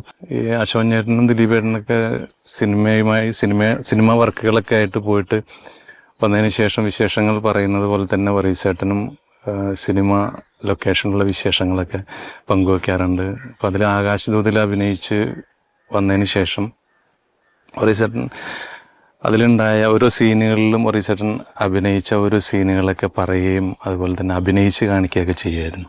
ബീഡി ചുണ്ടിൻ്റെ ഈ സൈഡിൽ വെച്ചിട്ട് ഇപ്പുറത്തെ സൈഡിലേക്ക് എടുക്കുന്ന ഒരു സ്റ്റൈല് ചെയ്യുന്നുണ്ട്. അതൊക്കെ വർഗീസേട്ടൻ വന്നിട്ട് നമ്മുടെ അടുത്തേക്ക് അത് ചെയ്ത് കാണിക്കുകയും കാര്യങ്ങളൊക്കെ ചെയ്യാറുണ്ട്. കാരണം ആകാശദൂത് എന്ന് പറയുന്ന സിനിമ വർഗീസേട്ടൻ്റെ ആദ്യത്തെ അല്ല എങ്കിൽ തന്നെയും ഒരു വലിയ ഒരു കഥാപാത്രം കിട്ടിയ ഒരു സിനിമയായിരുന്നു. വില്ലൻ കഥാപാത്രങ്ങൾ അതുപോലെ തന്നെ ക്യാരക്ടർ റോളുകൾ ഒക്കെയാണ് നമ്മൾ കണ്ടിട്ടുള്ളത്. എന്നാൽ വർഗീസേട്ടൻ വളരെ നന്നായിട്ട് നർമ്മം തമാശ നന്നായിട്ട് ചെയ്യുന്ന ഒരു അഭിനേതാവ് കൂടിയായിരുന്നു. അശോകൻ ചേട്ടനായിരുന്നു ഹരിശ്രീയിൽ കോമഡി ലീഡ് ചെയ്ത് കളിച്ചുകൊണ്ടിരുന്നത്. അപ്പോൾ അശോകൻ ചേട്ടൻ ഇല്ലാതിരുന്ന സന്ദർഭങ്ങളിൽ അശോകൻ ചേട്ടൻ ചെയ്തിരുന്ന ആ ലീഡിങ് കോമഡി ക്യാരക്ടറുകളെല്ലാം വർഗീസേട്ടൻ ചെയ്യുമായിരുന്നു. വർഗീസേട്ടൻ ഇപ്പോൾ ഈ ക്യാരക്ടർ റോളുകളും വില്ലൻ റോളുകളും ഒക്കെയാണ് സിനിമയിൽ കണ്ടിട്ടുള്ളത് എങ്കിൽ തന്നെയും വർഗീസേട്ടനിൽ തമാശ കോമഡി ചെയ്യാൻ പറ്റുന്ന ഒരു സ്റ്റഫ് അദ്ദേഹത്തിൽ ഉണ്ടായിരുന്നു എന്നാണ് ഞാൻ പറഞ്ഞത്. ഒരു കാര്യം പറഞ്ഞോട്ടെ, ഇപ്പോൾ അതായത് വർഗീസ് പാൻസാർ പറഞ്ഞ പോലെ വർഗീസേട്ടനും അശോകനോട് ചേർന്നിട്ടുള്ള ഒരു കയ്യില്ല പ്രസംഗം അല്ലേ ചേച്ചി, ആ ഐറ്റം നമ്മളിപ്പോൾ സാധാരണ സ്റ്റേജിൽ എന്തൊരു ഐറ്റം കണ്ടു കഴിഞ്ഞാൽ അതേ സ്ഥലത്താണെങ്കിലും ഒരു ജില്ല മാറിയെങ്കിലും ആരെങ്കിലും അനുകരിക്കാൻ ശ്രമിക്കാറുണ്ട്, ഇല്ലെങ്കിൽ അവിടെ കണ്ടായിട്ട് നല്ലതാണെങ്കിൽ ഒന്ന് കളിച്ച് നോക്കാറുണ്ട്, പോവുക. പക്ഷേ ഈ ഒരു സാധനം പലരും ശ്രമിച്ച് ഞാൻ കണ്ടിട്ടുണ്ട്. പക്ഷെ ഒരിക്കലും ആ കയ്യില്ലാ പ്രസംഗം വർഗീസേട്ടനും അശോകനും ചെയ്യുന്ന ആ ഒരു സംഭവം, അതായത് ആ കയ്യിൽ നിന്ന് ഇങ്ങനെ എടുത്തിട്ട് ആ മൂക്കിപ്പിടി ഇടുന്ന ഒരു രംഗമൊക്കെ ഉണ്ട്, വളരെ നേച്ചുറാലിറ്റി ആയിരുന്നു. അത്രയേറെ അസാധ്യമായിട്ടും നമുക്കത് ഒരു ഈ കയ്യില്ല പ്രസംഗത്തിന്റെ ഒരു റിഫൈൻഡ് വെർഷനാണ് ഈ ഗോഡ് ഫാദർ എന്ന് പറയുന്ന സിനിമയിൽ ശങ്കരാടി ചേട്ടന്റെ ഇവര് വായിൽ സിഗരറ്റ് വെച്ച് ഇങ്ങനെ തട്ടിയിട്ട് വിളിക്കുകയൊക്കെ ചെയ്യുന്ന സീൻ ഇവര് സ്റ്റേജ് ചെയ്തോണ്ടിരുന്ന ഐറ്റത്തിന്റെ ഒരു വെർഷനായിട്ട് തന്നെ ചെയ്തിട്ടുള്ളതാണ്. മോള് പിന്നീട് ഒരു പ്രൊഡക്ഷൻ കമ്പനിയൊക്കെ തുടങ്ങി പ്യാലി എന്ന് പറഞ്ഞൊരു പടം ചെയ്തു. അതിന് കുറെ അംഗീകാരങ്ങൾ കിട്ടി. ആ കുട്ടിക്ക് ചൈൽഡ് ആർട്ടിസ്റ്റിനുള്ള അവാർഡ് കിട്ടി. പിന്നെ എനിക്ക് അങ്ങനെ ഓൾ ഇന്ത്യ ബേസിലാണ് കിട്ടിയെന്ന് തോന്നുന്നുണ്ട്. NF പ്രൊഡക്ഷൻ ഉണ്ടായിരുന്നു? ഇല്ല ഇല്ല ഇല്ല ഇല്ല, ഫർഗീസ് പ്രൊഡക്ഷൻസ് എന്നാണ് അതിന്റെ പേര്. നല്ല ക്ലീൻ സിനിമയായിരുന്നു. പക്ഷെ ആ സിനിമയ്ക്ക് എനിക്ക് തോന്നുന്നതാണ് കേട്ടോ, സസ്പെൻസ് ഇല്ലാതെ പോയി. പിന്നെ ഇതൊന്നുമില്ല, ഇപ്പോഴത്തെ ചെറുപ്പക്കാർക്ക് പറ്റിയ മസാലയൊന്നും അതിലധികം ഉണ്ടായില്ല. അല്ല, ഞാൻ ചോദിച്ചോട്ടെ, അപ്പം ഈ ഞാൻ വിളിക്കുമ്പോഴേക്കേ ഞാൻ ഇവിടെ ഒന്ന് എന്താ ചെയ്യണ്ടേ പറയട്ടെ എന്നൊക്കെ ഭയങ്കര ടെൻഷൻ അടിച്ച ചേച്ചി ഭയങ്കര റിവ്യൂ ഒക്കെ പറയുന്ന സിനിമയുടെ എന്താ പ്രശ്നം. അപ്പൊ നിങ്ങള് സിനിമയെ പറ്റിയൊക്കെ ചർച്ച ചെയ്യുമായിരുന്നോ വീട്ടിൽ? വന്ന എല്ലാം എന്നോട് പറയും എങ്ങനെ അഭിനയിച്ചു. അപ്പൊ ഈ മുസ്ലിം ക്യാരക്ടേഴ്സ് ചെയ്യുമ്പോ പുള്ളിയുടെ ചുണ്ടിച്ചിരി ഇങ്ങോട്ട് പോരും. അപ്പൊ ഞാൻ പറയാം അത് അത്ര വേണ്ടെന്ന്. അതെന്നെ അഭിനയിച്ച് കാണിക്കും. ഇപ്പോൾ ഒരു സിനിമ കാണുമ്പോഴേ എനിക്ക് പ്രത്യേകിച്ച് ഒന്നും തോന്നില്ല. എന്താന്ന് വെച്ചാൽ ഇതൊരു 10 പ്രാവശ്യം എൻ്റെ അടുത്ത് അഭിനയിച്ച് കാണിച്ചിട്ടുണ്ട്. ആ കഥ മുഴുവൻ പറയും. വന്ന് കഥയൊക്കെ പറഞ്ഞ് അഭിനയം പറഞ്ഞ് അത് ആ ട്രോളി ഷോട്ടാണ് മറ്റേ ഷോട്ട്. ഞാൻ പറയും ഞാൻ സിനിമ കാണട്ടെ, ഇതിങ്ങനെ പറഞ്ഞുകൊണ്ടിരിക്കില്ലേ എന്ന്. പിള്ളേരോട് അധികം പറയില്ലായിരുന്നു. പിള്ളേർ പഠിക്കണം എന്നുള്ളതായിരുന്നു. ഭയങ്കര ഡിസിപ്ലിൻ ആയിരുന്നു വീട്ടിൽ. അവർക്ക് പേടിയാണ്. ഞാൻ പറയും പുള്ളിയുടെ കാറിൻ്റെ ഒച്ച കേൾക്കുമ്പോഴേക്ക് ഈ പൂച്ച എലി ഓടിക്കണ പോലെയാണ്. എല്ലാം കൂടെ കിടന്നതെന്ന് വെച്ചാൽ യൂണിഫോം മാറിയിട്ടുണ്ടാവില്ല, ചോറ്റുപാത്രം വെച്ചിട്ടുണ്ടാവില്ല. അപ്പോൾ അടി കിട്ടും. ചൂരിൽ വാങ്ങിച്ചു വെച്ചിട്ടുണ്ട്. അപ്പം തന്നെ അടി കൊടുക്കുമായിരുന്നു. അപ്പോൾ അതുകൊണ്ട് നല്ല ഡിസിപ്ലിനിലാണ് പിള്ളേരെ വളർത്തിയത്. ഞാൻ പിന്നെ ചെന്ന് പറയും അയ്യോ എൻ്റെ മക്കളെ തല്ലല്ലേ എന്നൊക്കെ. എന്നാലും പറയും അപ്പൻ എന്ന് പറഞ്ഞൊരു ടെററായിരിക്കണം എന്ന് എന്നോട് പറയുമായിരുന്നു. അങ്ങനെയുണ്ട്. ആ സത്യമാണത്. ഇപ്പൊ ഒരുപാട് ഫ്രീഡം കൊടുത്തപ്പോ എന്തുവന്നും അപ്പന്മാർക്ക് നോ പറയാൻ പറ്റണല്ലേ മക്കളുടെ അടുത്ത്, പേരൻസിന്. ഞാൻ ആ വീടുമായിട്ടുള്ള ബന്ധം വെച്ച് നോക്കുകയാണെങ്കിൽ വർഗീസിനെക്കാളും മികച്ച അഭിനയത്തിലാണ് ഇരിക്കുന്നത്. വർഗീസൻ അത് അഭിനയിച്ച് കാണിച്ചു കഴിയുമ്പോൾ അത് അങ്ങനെയല്ല ഇങ്ങനെയാണെന്ന് പറയണമെങ്കിൽ അത്രയും കഴിവ് വേണമല്ലോ. അപ്പൊ അതായത് വർഗീസിനെക്കാളും മെയിൻ ആയിട്ടുള്ള ആളാണ് എന്റെ കാഴ്ചപ്പാടില്. വർഗീസേട്ടൻ പൊട്ടിച്ചിരിച്ച ഒരു തമാശയുണ്ട്. അതായത് വർഗീസൻ അങ്ങനെ കൂടുതൽ ഈ വില്ലൻ വേഷങ്ങൾ അറിയപ്പെടുന്ന പുള്ളിക്ക് ഒത്തിരി ഇഷ്ടക്കുറവുള്ള സമയമാണ് ചിലപ്പോഴൊക്കെ. വർഗീസേട്ടൻ അഭിനയിച്ച സിനിമ ആദ്യം കണ്ടത് ഏതാണ്? ആകാശദൂത കണ്ടത്. അതിന് മുമ്പത്തെ ചെറുകിട വേഷങ്ങളൊന്നും അത് കണ്ടിട്ടില്ലായിരുന്നു. ആകാശദൂത് പോയത് പുള്ളിക്കാരൻ്റെ സിസ്റ്ററുടെ കൂടെയാ. പുള്ളിക്കാരിക്ക് കാണണമെന്ന് പറഞ്ഞിട്ട് എൻ്റെ അടുത്ത് പറഞ്ഞാൽ നീ പോകുമൊന്നും വേണ്ട, അത് അങ്ങനത്തെ ഒരു റോളാന്നൊക്കെ പറഞ്ഞു. പിന്നെ സല്ലാപം റിലീസായപ്പോൾ പറഞ്ഞു മക്കളെ കാണിക്കരുതിട്ടോ എന്ന്. പക്ഷെ അതിന്റെ കാസറ്റ് ആരോ വീട്ടിൽ കൊണ്ടുകൊടുത്തു. മക്കളെല്ലാം കണ്ടു. അവർക്കതൊന്നും ഒരു ഇഷ്യൂ അല്ല, അവർക്കത് ഒരു പ്രശ്നമേ അല്ല. മോനെ അഭിനയിപ്പിക്കാൻ പുള്ളിക്ക് ഇഷ്ടമായിരുന്നു. പക്ഷെ അവന് ഇഷ്ടമുണ്ടായില്ല. അവൻ കീബോർഡ് നന്നായിട്ട് പ്ലേ ചെയ്യും. അവൻ ഒരു 4 വർഷം മുമ്പ് ഒരു ഓണത്തിനൊരു പാട്ടിറക്കി, ഓണപ്പാട്ടിന് ഈണം പോലെ എന്നും പറഞ്ഞു. ഹരിചരണാണ് അത് പാടിയത്. അവൻ വന്ന് റെക്കോർഡ് ചെയ്ത് നല്ല പാട്ടായിരുന്നു. അപ്പൊ ഈയിടെ മൃദുല വാര്യര് ഒരു സ്ഥലത്ത് പറഞ്ഞു ഓണപ്പാട്ടുകൾ ഇറങ്ങിയ 5 പാട്ടുകളിൽ ഒരെണ്ണം നല്ലത് ഇതാന്ന് പറഞ്ഞു. എനിക്ക് മൃദുല വാര്യരെ നേരിട്ടൊന്നും പരിചയമില്ല. എന്നാലും ഞാൻ ഈ വേദിയിൽ ഒരു എനിക്ക് പരിചയമുള്ള ആളാണ്. ഞാൻ അറിയിച്ചോളാം. പരിചയക്കേണ്ട പ്രശ്നം വേണ്ടല്ലോ, ഞാൻ അറിയിക്കാവുന്ന ആളാണ് മൃദുല. അവന് അധികം സമയമില്ല. പിന്നെ അവന് ഈ ജീസസ് യൂത്തിനൊക്കെ പോകും. അപ്പൊ അവന് അതിന്റെ കുറെ കമ്പോസ് ചെയ്യാനൊക്കെ ഉണ്ട്. അപ്പൊ അവന് സമയം കിട്ടില്ല, ജോലിയെല്ലാം കൂടെ. ഈ നമ്മുടെ കാറ് ഓടിക്കുമ്പം കൂടെ ഉണ്ടായിരുന്നു അന്ന്? ഉണ്ടായിരുന്നു. എന്താന്ന് വെച്ചാൽ ഇങ്ങനെ ഇവിടെ ഒരു ബുദ്ധിമുട്ടെന്ന് പറഞ്ഞപ്പോ ഞാൻ ഓർത്ത് എന്തോ വിലങ്ങുന്നൊക്കെ പറയില്ലേ കിളയ്ക്കുമ്പോ, അങ്ങനെ അതാന്ന് ഓർത്തിട്ട് ഞാനിതിരി കുഴമ്പിട്ട് കൊടുത്തു. അപ്പോഴും പറഞ്ഞു മാറണില്ല. അപ്പൊ അഹമ്മദ് ഡോക്ടർ പുള്ളിയുടെ ക്ലാസ്മേറ്റാ, അഹമ്മദ് കാരോത്തുവഴിയിലെ. വിളിച്ചപ്പോ എന്നാ വർഗീസും കൂടി പോരേന്ന് പറഞ്ഞു. എന്നിട്ട് ഓട്ടോ വിളിച്ചിട്ട് വന്നില്ല. അപ്പോഴേക്കും ഞാൻ നോക്കുമ്പോൾ പുള്ളി വണ്ടി ചെന്ന് കയറി. അപ്പൊ എന്നെ ഓടി ചെന്ന് ഞാനും കയറി പോയി. ഞാൻ ഹോസ്പിറ്റലിന്റെ അടുത്തെത്തണേക്കും ബോധം പോയി.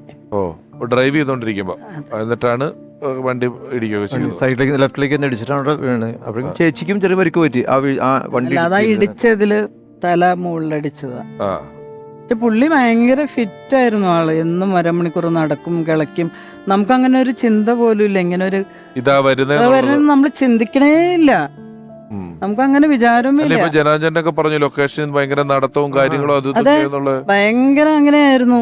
ഞങ്ങളെയൊക്കെ വഴക്ക് പറയും നിങ്ങളൊന്നും എക്സർസൈസ് ചെയ്യില്ല. അപ്പൊ ഞാൻ പറയും എനിക്ക് 100,000 പണിയുണ്ട്, അതിന്റെ ഇടയ്ക്ക് എവിടെ സമയം എന്നൊക്കെ ചോദിക്കുമായിരുന്നു. പേരക്കുട്ടികളൊക്കെ എന്നോട് ചോദിക്കും ഇങ്ങനെ ഹസ്ബൻഡ് സെലിബ്രിറ്റി ആയിരുന്നല്ലേ എന്നൊക്കെ. അവർക്ക് കാണണമെന്നൊക്കെ പറയാം എന്നോട്. അപ്പൊ ഞാൻ പറയാം നമുക്ക് സ്വർഗത്തിൽ പോകുമ്പോൾ ചില കാണണമെന്ന്. സിനിമ കാണാമല്ലോ, അതാണല്ലോ ഒരു വലിയ. അല്ല, അവർക്ക് നേരിട്ട് കാണണം. മമ്മി എന്ത് ലക്കി ആയിരുന്നു. എത്രയോ സിനിമാക്കാരെ എന്നോട് ചോദിക്കും, മമ്മൂട്ടിനെ കണ്ടിട്ടുണ്ടോ, ഇവരെ കണ്ടിട്ടുണ്ടോ, ഞാൻ കണ്ടിട്ടുണ്ട്, ദിലീപിനെ കണ്ടിട്ടുണ്ട്. നമ്മൾ ദിലീപൊക്കെ ഇവിടെ വരുമായിരുന്നു. അവർക്ക് അതാ സങ്കടം, അവർക്കൊന്നും കാണാൻ പറ്റില്ലല്ലോ. ഇപ്പൊ ഉണ്ടായിരുന്നെങ്കിൽ അവർക്ക് അതിന്റെ പേരിൽ ഇങ്ങനെ അവിടെ ഇവിടെ സ്കൂളിലൊക്കെ ആളാവല്ലോ, സ്കൂളിലെ ആളാവും കുട്ടികളെ. അത് കേൾക്കുമ്പോൾ എനിക്ക് ഭയങ്കര സങ്കടം വരും. അപ്പൊ എന്നോട് ഇളയൊരു പേരക്കുട്ടി ഉണ്ട്, അവള് പറയും എന്തിനാ സങ്കടപ്പെടണേ, അപ്പച്ചിന്നാ ഞങ്ങള് വിളിക്കാറ്, അപ്പച്ചനല്ല. അപ്പച്ചി ഇപ്പൊ അവിടെ സ്വർഗത്തിൽ കല്യാണമൊക്കെ കഴിച്ച് കൊച്ചുങ്ങളൊക്കെ ആയിട്ട് സുഖമായിട്ട് ജീവിക്കുകയായിരിക്കും.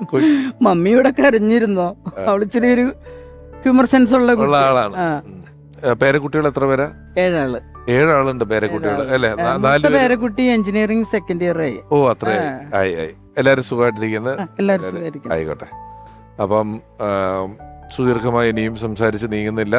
ഈ പറഞ്ഞതുപോലെ ഞാൻ ആദ്യം വിളിച്ചപ്പോൾ ഒന്ന് സംശയിച്ചെങ്കിലും ഇത് നമ്മളീ പറഞ്ഞതുപോലെ പേരക്കുട്ടികൾ പറഞ്ഞ പോലെ അല്ലെങ്കിലും ഒക്കെ ഈ NF എന്ന് പറഞ്ഞ ഒരാൾ നമുക്ക് ഇത്രയും കഥാപാത്രങ്ങൾ ചെയ്തു തന്നു. നിങ്ങൾക്കൊക്കെ വ്യക്തിപരമായിട്ട് ഇത്രയും ഓർമ്മകളുള്ള ഒരു സ്ഥലം. നമ്മളെ സംബന്ധിച്ച് പലർക്കും, അല്ലെങ്കിൽ എന്നെക്കാളും പ്രേക്ഷകരെ സംബന്ധിച്ച് സിനിമയിലെ കഥാപാത്രങ്ങളിലൂടെയാണ് അദ്ദേഹം ഇപ്പോൾ ജീവിക്കുന്നത്, നമ്മൾ അറിയുന്നത്. അപ്പം ചില സന്ദർഭങ്ങളിൽ നമ്മൾ ബോധപൂർവം ഓർക്കുക എന്ന് പറയുന്നൊരു കാര്യമുണ്ട്. ഈ പരിപാടിയൊക്കെ അങ്ങനെയാണ്. കാരണം നിങ്ങളെപ്പോലെ അല്ലെങ്കിൽ അദ്ദേഹവുമായി ഏറ്റവും അടുത്തിരിക്കുന്ന ആൾക്കാരെ പോലെ ഒരു എല്ലാ ദിവസത്തെ ഓർമ്മയല്ല. നമ്മൾ ബോധപൂർവം ഓർക്കുന്നു. ഇതുപോലെ നമ്മൾക്ക് ഒരുപാട് കഥാപാത്രങ്ങളെ തന്ന, കലയെ സ്നേഹിച്ച, നാടകം, മിമിക്രി, സിനിമ, ഇപ്പം വ്യക്തിപരമായി കുടുംബത്തെ സെറ്റിൽ ചെയ്ത് ഡിസിപ്ലിനായി വളർത്തുക എന്നൊക്കെ പറയുന്ന ചിട്ടകളെല്ലാം കാത്തു സൂക്ഷിച്ച ഒരു നല്ല മനുഷ്യൻ, നല്ല കലാകാരൻ NF വർഗീസ് എന്ന അതുല്യനായ നടന്റെ ഓർമ്മയിലൂടെയുള്ള ഓർമ്മയിലെന്നും എന്ന പരിപാടി അതിന്റെ അവസാന ഭാഗങ്ങളിലേക്ക് കിടക്കുന്നു. Album signing.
ഓർമ്മയിലെന്നും NF വർഗീസ് എന്ന ഈ പരമ്പരയിൽ അമൃത TVയുടെ ഭാഗത്തു നിന്നും പ്രിയപ്പെട്ട റോസ് ചേച്ചിക്ക് ഒരു ഉപഹാരം, അത് സമർപ്പിക്കുന്നതിനായി ജനാർദ്ദൻ ചേട്ടനെ ക്ഷണിക്കുന്നു.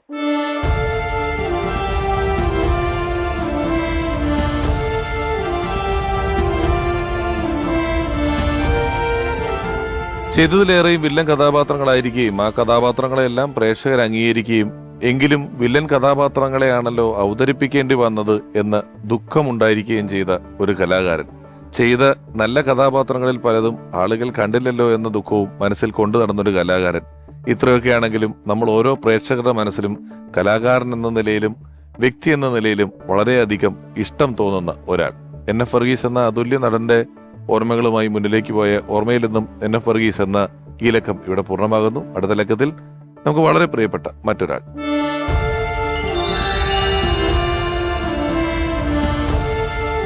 ഒരു ദിവസം ഒരു സദ്യക്ക് ഊണ് കഴിക്കാതിരിക്കുന്ന സമയത്ത് ഒരു ആരാധന അപ്പുറത്ത് വന്നിട്ട് ചോദിച്ചു, ചേട്ടന് തൈര് ഇങ്ങനെ ഒഴിക്കുകയാണ് ചോറിലേക്ക്. അതായത് എന്താ പറയുക, സാമ്പാർ കൂട്ടി ഇതെല്ലാം കഴിഞ്ഞ് പായസം കഴിച്ചു, അതിന് തൈര് വലിയ ഉണ്ട കൈയാണ്, തൈര് കൂട്ടി ഇങ്ങനെ കുഴയ്ക്കുമ്പോൾ ഒരു ആരാധകൻ വന്നിട്ട്, ചേട്ടാ പാട്ടുകാർ തൈര് കഴിക്കാൻ പാടുണ്ടോ, കഴിച്ചാൽ എന്താ കുഴപ്പം, കുറച്ചുകൂടി തൈര് കൊണ്ടുവരാ. അവനോടുള്ള വാശിക്ക് വീണ്ടും തൈര് കൊണ്ടിട്ട് തൈരേ. ആദ്യത്തെ കൺമണി സിനിമയിൽ ഞങ്ങൾ ഡുവേറ്റ് പാടി. അമ്മാനത്തമ്പഴങ്ങ ചെമ്മാന ചെമ്പരത്തി ഉണ്ണിക്കൊരു 100 കൂട്ടം മേളം. എന്നെ സംബന്ധിച്ച് ഞാനിപ്പോൾ പാടിയപ്പോൾ ജേട്ടൻ്റെ കൂടെ വേദിയിൽ എല്ലാ വേദിയിലും പാടാറുള്ള പാട്ടാണ് മല്ലികാബാണൻ. മല്ലികാബാണൻ തൻ്റെ വില്ലെടുത്തു മന്ദാ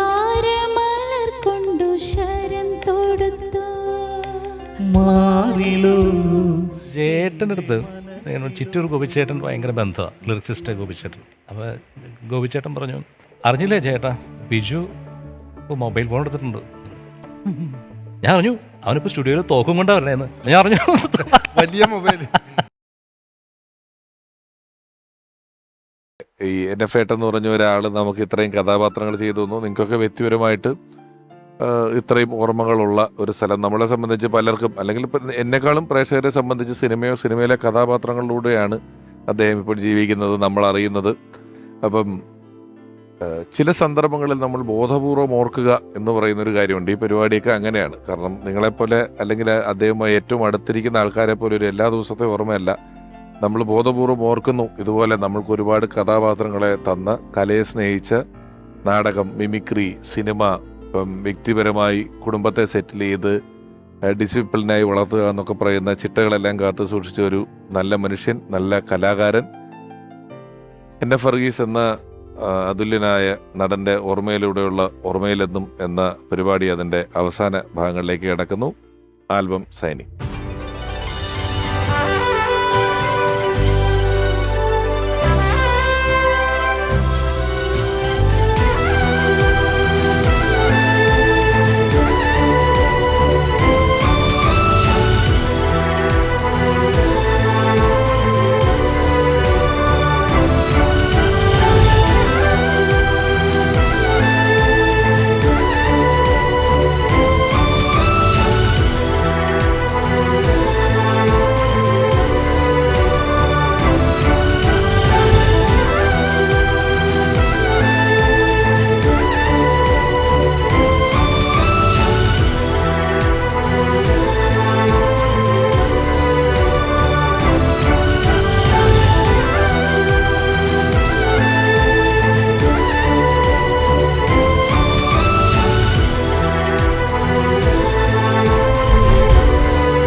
ഓർമ്മയിലെന്നും NF വർഗീസ് എന്ന ഈ പരമ്പരയിൽ അമൃത TV-യുടെ ഭാഗത്തു നിന്നും പ്രിയപ്പെട്ട റോസ് ചേച്ചിക്ക് ഒരു ഉപഹാരം അത് സമർപ്പിക്കുന്നതിനായി ജനാർദ്ദൻ ചേട്ടനെ ക്ഷണിക്കുന്നു.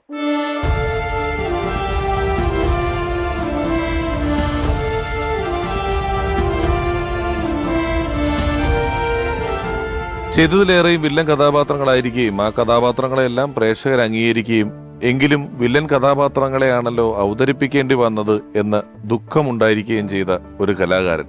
ചെയ്ത നല്ല കഥാപാത്രങ്ങളിൽ പലതും ആളുകൾ കണ്ടില്ലല്ലോ എന്ന ദുഃഖവും മനസ്സിൽ കൊണ്ടു നടന്നൊരു കലാകാരൻ.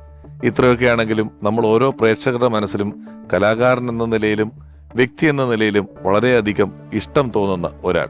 NF വർഗീസ് എന്ന അതുല്യ നടന്റെ ഓർമ്മകളുമായി മുന്നിലേക്ക് പോയ ഓർമ്മയിലെന്നും NF വർഗീസ് എന്ന ഈ ലക്കം ഇവിടെ പൂർണ്ണമാകുന്നു.